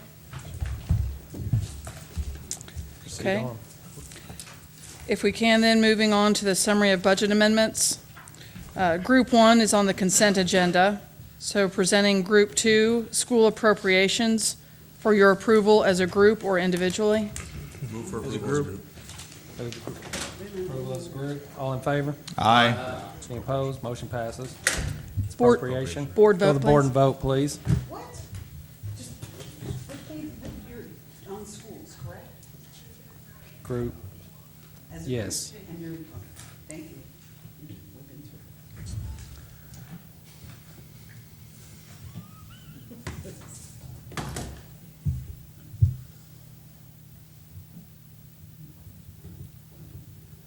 Commissioner Creasy? I thought I voted. Thank you. 13 yes, motion passes. Presenting Group 3, schools transfers, for your approval as a group or individually. As a group, recommended. Motion second, all in favor? Aye. Any opposed? Motion passes. Is this voice vote? Board vote. Board vote, says, yeah, okay. Go to the board and vote, please.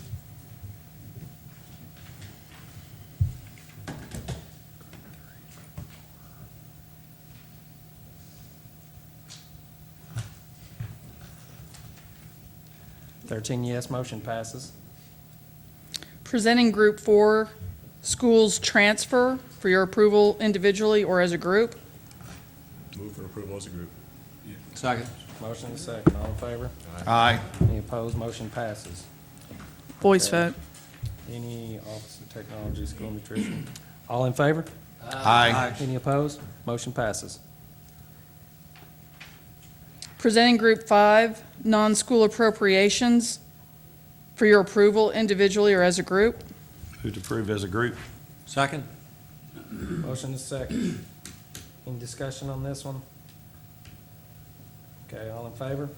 Board vote. Just, I know. Sorry. All in favor, go to, as a group? Aye. Aye. Any opposed? Motion passes. Go to the board and vote, please.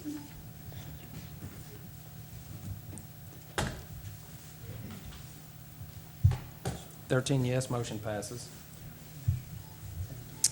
Presenting Group 7, appropriations from the unassigned fund balance. This is returning money, it's unrestricting money and moving it back to unassigned fund balance. Second. Motion is second. A board vote, please. Let's go to the board and vote, please.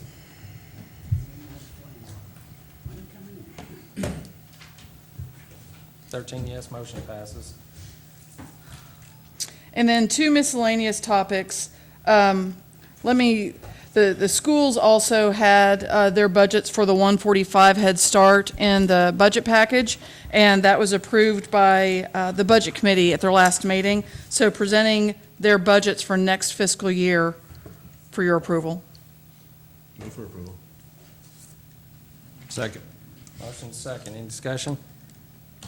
All in favor? Aye. Aye. Any opposed? Motion passes. And then, business also brought before the Budget Committee was related to the capital outlay note. If you want to consider that, the resolution and moving forward with that as a funding mechanism. Move for approval. Second. Motion and second. Any discussion? Commissioner Owanski? This, to clarify, this is the one having to do with the General Sessions Court, right? Correct. And we discussed this when we met earlier, and discussed some in the Budget Committee, but this doesn't commit us necessarily to this capital outlay note, but it gets the terms locked in and the agreement worked out to where next month, if everything works like we talked about earlier, because it's time sensitive, if we get the bids in, then this will be an option that we could go to. We don't have to, the capital outlay note. So it doesn't cost us anything. It just might save us a month down the road if we have this in place next month and we're ready to decide on the courtroom renovations. Is that correct, Ally? Thank you, Commissioner. Commissioner Yeager? I'm not on budget or finance, but Commissioner White raised an issue that I agree with him on, and it's a 12-year note. Correct. And that would, at this current structure, which I don't like, that'd be paying $71,000 in interest, which you took issue to. And I do too. And I know we're not stuck on this yet, but I'm just gonna go ahead and throw some numbers out anyway. We pay $96,000 in rent, we pay $8,500 in property tax and $1,100 in insurance, which is $105,000 a year. And to only pay off $24,000 a year when we're saving $105,000, I think that structure is way too long. It should be, I know we're not stuck on this yet, but I'd be more in favor of a 5 or 6 year note than a 12-year note when we're saving. We pay this off so much sooner, save so much in interest, and that's just my statement. When I'm just kind of echoing what Commissioner White had to say previously. But I don't like the structure of this at all. There's no prepayment penalty, so the 12 years gives you the flexibility that if you need the funding over that period of time, you can certainly pay it off sooner than that. But we're not compelled to, and that's what my thought is. I don't want to pay on it 12 years, even if we even if we don't have to. If it's a shorter structure, then we're more obligated to pay it off. That's all, just my thought. You want to amend it?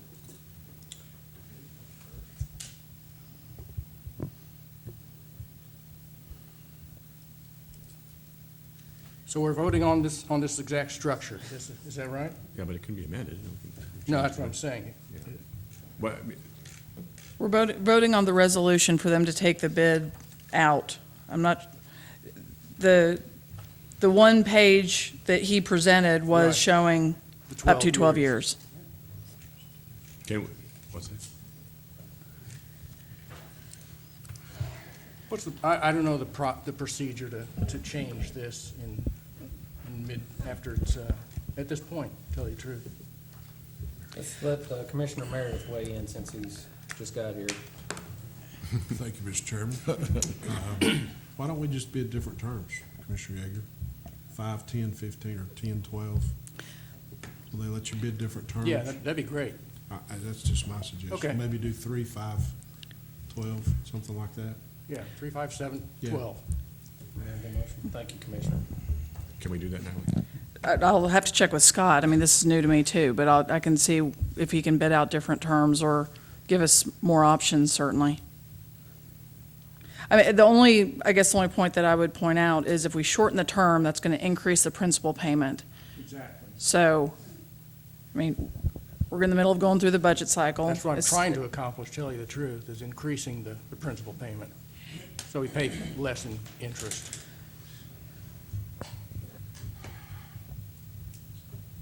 I can check with Scott on different terms and what that would look like.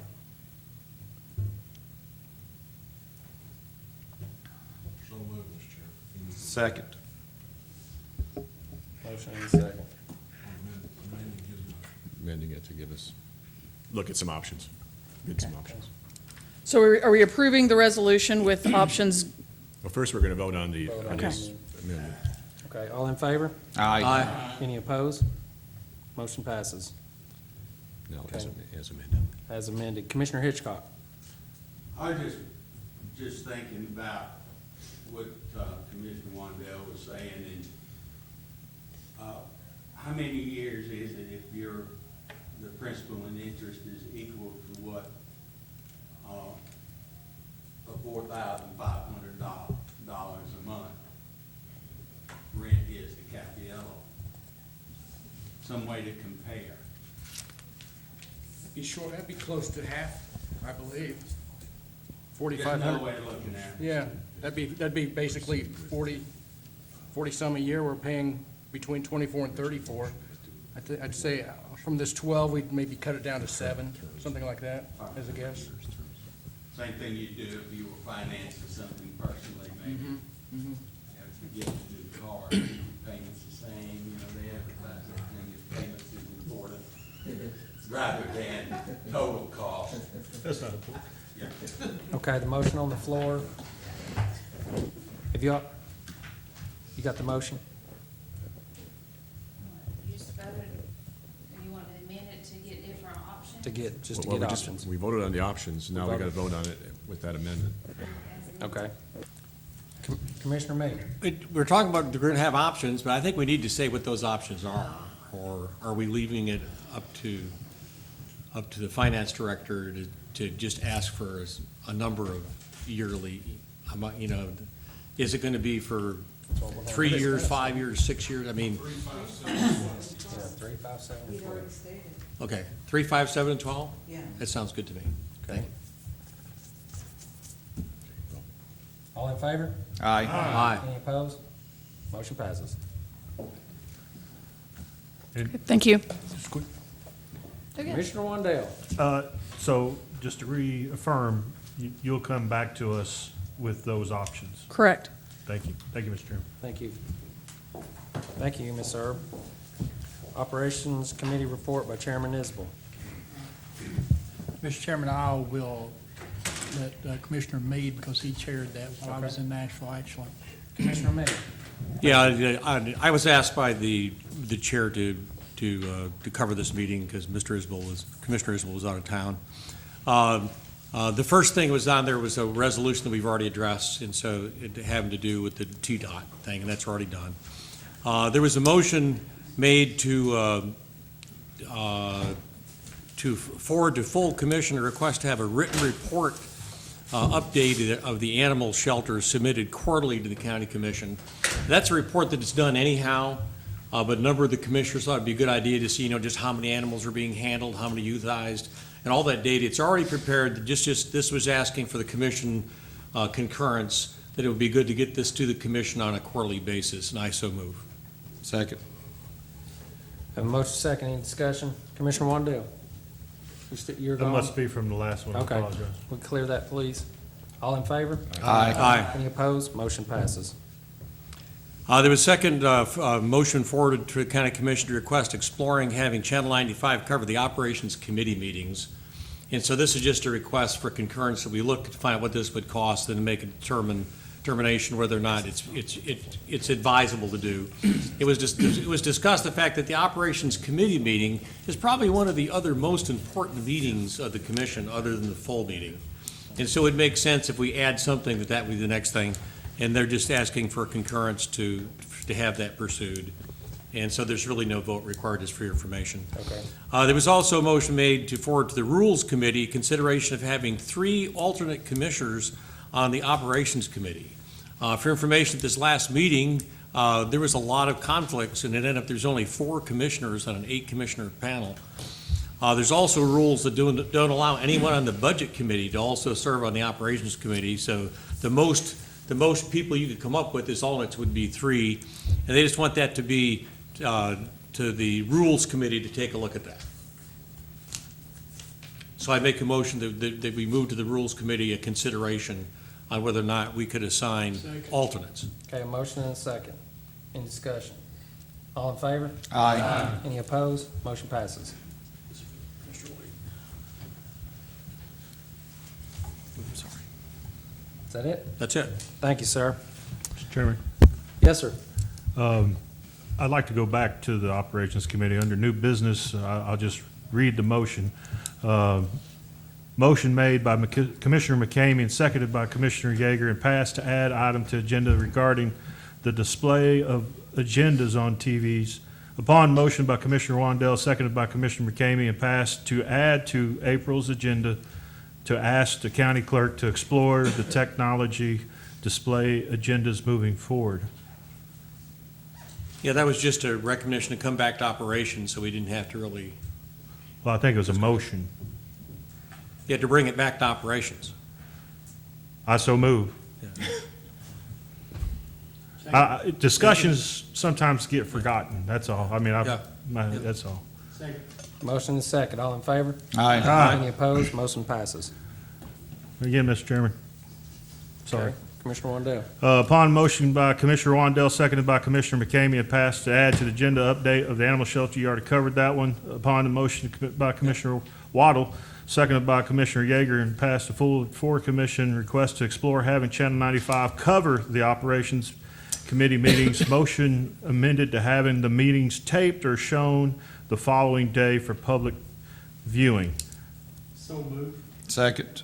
Motion and second. All in favor? Aye. Any opposed? Motion passes. One other one there.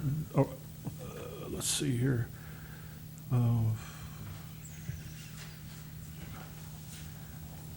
Did we mention the newsletter? Upon motion by Commissioner McCamey, seconded by Commissioner Wandell, and passed to defer to operations meeting, the newsletter. I so move. Second. Motion and second. All in favor? Aye. Any opposed? Motion passes. Last one, Mr. Chairman. Senior Center. Upon motion by Commissioner McCamey, seconded by Commissioner Wandell, and passed to defer to the operations meeting. I so move. Second. Motion second. All in favor? Aye. Aye. Any opposed? Motion passes. Thank you. Nominated committee report by Chairman Alderson. Yes, sir. You didn't push your button. First of all, I want to say thank you to Commissioner Meade and Commissioner Warfield for covering for me while I was out of town on business Thursday. And I know that Commissioner White has got some stuff to bring up that he talked about that's very important. I don't know if that needs to be under the operations report or under new business. The note. Whenever. It's under old business right now.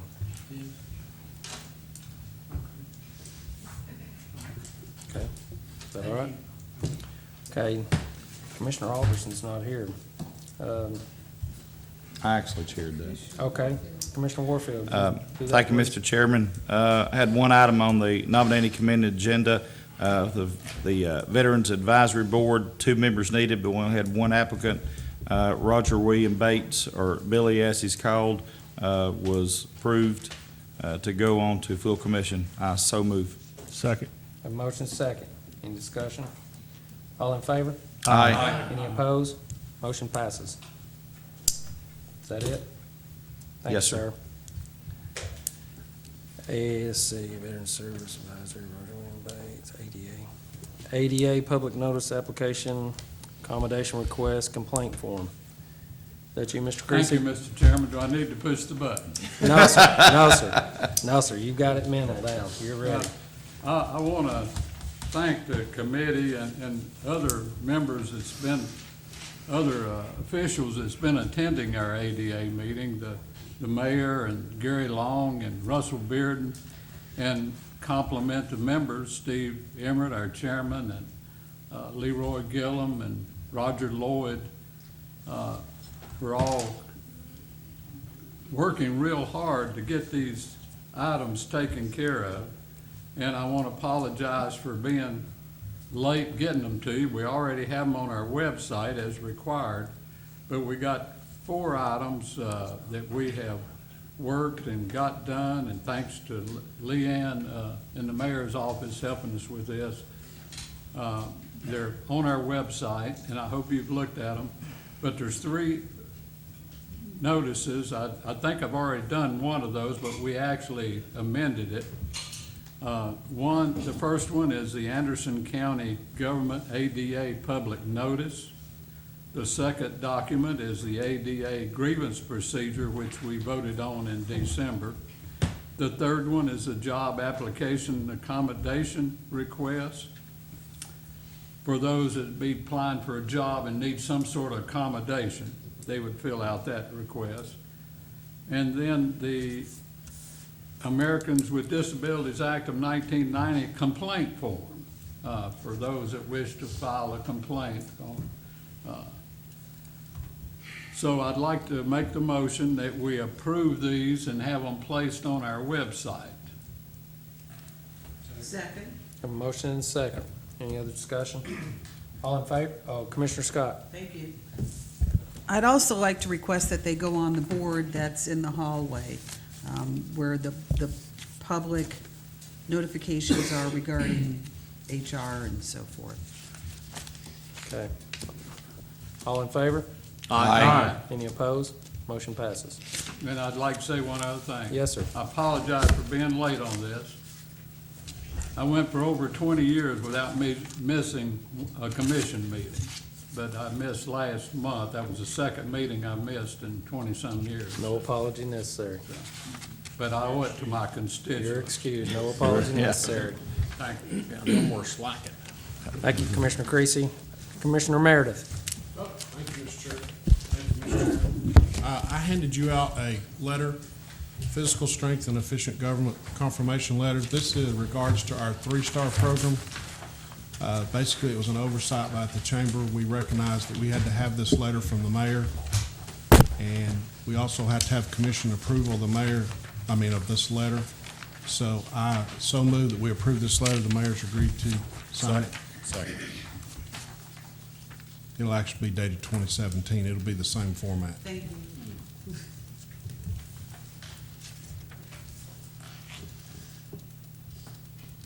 Okay. Have a motion and a second. Commissioner Meade.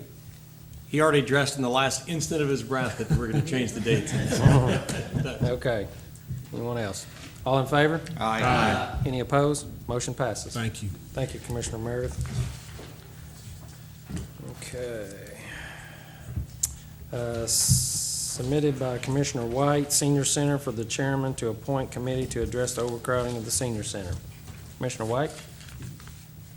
Yes, sir, that's my intent, is to ask you as chairman either to pass this to the nominating committee or to appoint a committee or a task force to address the overcrowdedness of the senior center. I have talked with Cherie 2 or 3 times this week about there's a lot of folks over there, and they are overcrowded. They are hoping that this board here can find them a larger building to accommodate the entire crowd. They are afraid that the fire marshal's going to shut them down any moment, any day, any week, any month. So with this task force, maybe we can get some folks really directed as to address the need that these folks have. A quick fix, I have asked Cherie, and I don't know her last name, that's just all I call her, is Cherie. Phillips, that's right. But anyway, that's what I call her, is Cherie. To address this instantly, this overcrowdedness, I asked her that she could possibly divide her membership up into 2 groups and let half of them come one day and half of them come the next day, temporarily. I thought that might be a quick fix. I talked with Scott Burton, the mayor of Clinton here, and he is saying that there is room at the Civic Center over here for, if they would make the necessary appointments, that their Bible study or their sex education class or whatever their classes was, they could meet on a regular basis over here at the Civic Center, unlimited as far as number of people, and this could go on for months. So I think there's options that we could deal with without having to buy a piece of ground right now or without having to make a hasty decision on renting or buying a building. If you as chairman would see fit to appoint 3 or 5 or whatever to address this, and let's move forward with it and come up with a fix for these folks, which I think deserve it. That's a good idea. Thank you. Motion and a second. Commissioner Wansky? Yeah, I think that what Jerry said has a lot of merit. I mean, I don't think there's anybody up here that doesn't want to do something about the seniors. I think we all see it's very important. There's some solutions. All these solutions, even buying land and building a building, is going to take some time to get it done. So there's not going to be an immediate answer that we have. Some of the things you suggested, I think, give them some possible relief, even temporarily, which is a good thing. But I think we need to collectively get a group together that can think of other alternatives of how we can get them to where we all want to get them. And I would like to see us expand the thinking even to include, for example, the city of Clinton on that panel, because the city of Clinton has a real stake in it. It's going to be in the city of Clinton. We're going to help pay for it. Maybe this could be a partnership with land, building, or some other arrangement. So I think the Civic Center or the Community Center is a temporary solution. Maybe even there's some long-term implications in that. I don't know. But I think if we can get the right people together and look at things that haven't been looked at already and look at new ideas and new ways to get us where we want to go, knowing all those. I just saw in the news that the president proposed cutting out the Community Development Block Grant Program. Well, that was kind of the foundation for buying land. We were told that program was going to pay for the building. Well, if that holds and we don't have that grant available, we could be buying a $250,000 piece of land and not have a way to build on it, and that may hurt the overall effort more than help it if we buy it at this point under that circumstance. So we need to think through what our long-term solution is going to be and bring in, like I say, the city of Clinton and others to expand our thinking to make sure we've looked at all our options. So I think it's a good idea.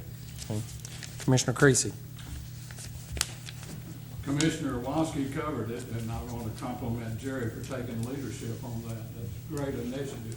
And I appreciate you pushing that button, too. Yeah, I think we ought to get the city of Clinton involved in it also, because the seniors are not just coming from Anderson County. I mean, and I'm sure Clinton City Council would want to do something, and the mayor there, I'm sure they'd be willing to help, but we all want to do the right thing. They definitely need a bigger place. Okay. Create a task force. Was that a motion? To adjourn. No, not yet. Not yet. I make that a motion. Yes, sir. Second. Motion and second, all in favor? Aye. Any opposed? Motion passes. Now, Commissioner Meredith, what'd you say? Motion to adjourn. Thank you, sir. All good luck, I can serve it. Thank you.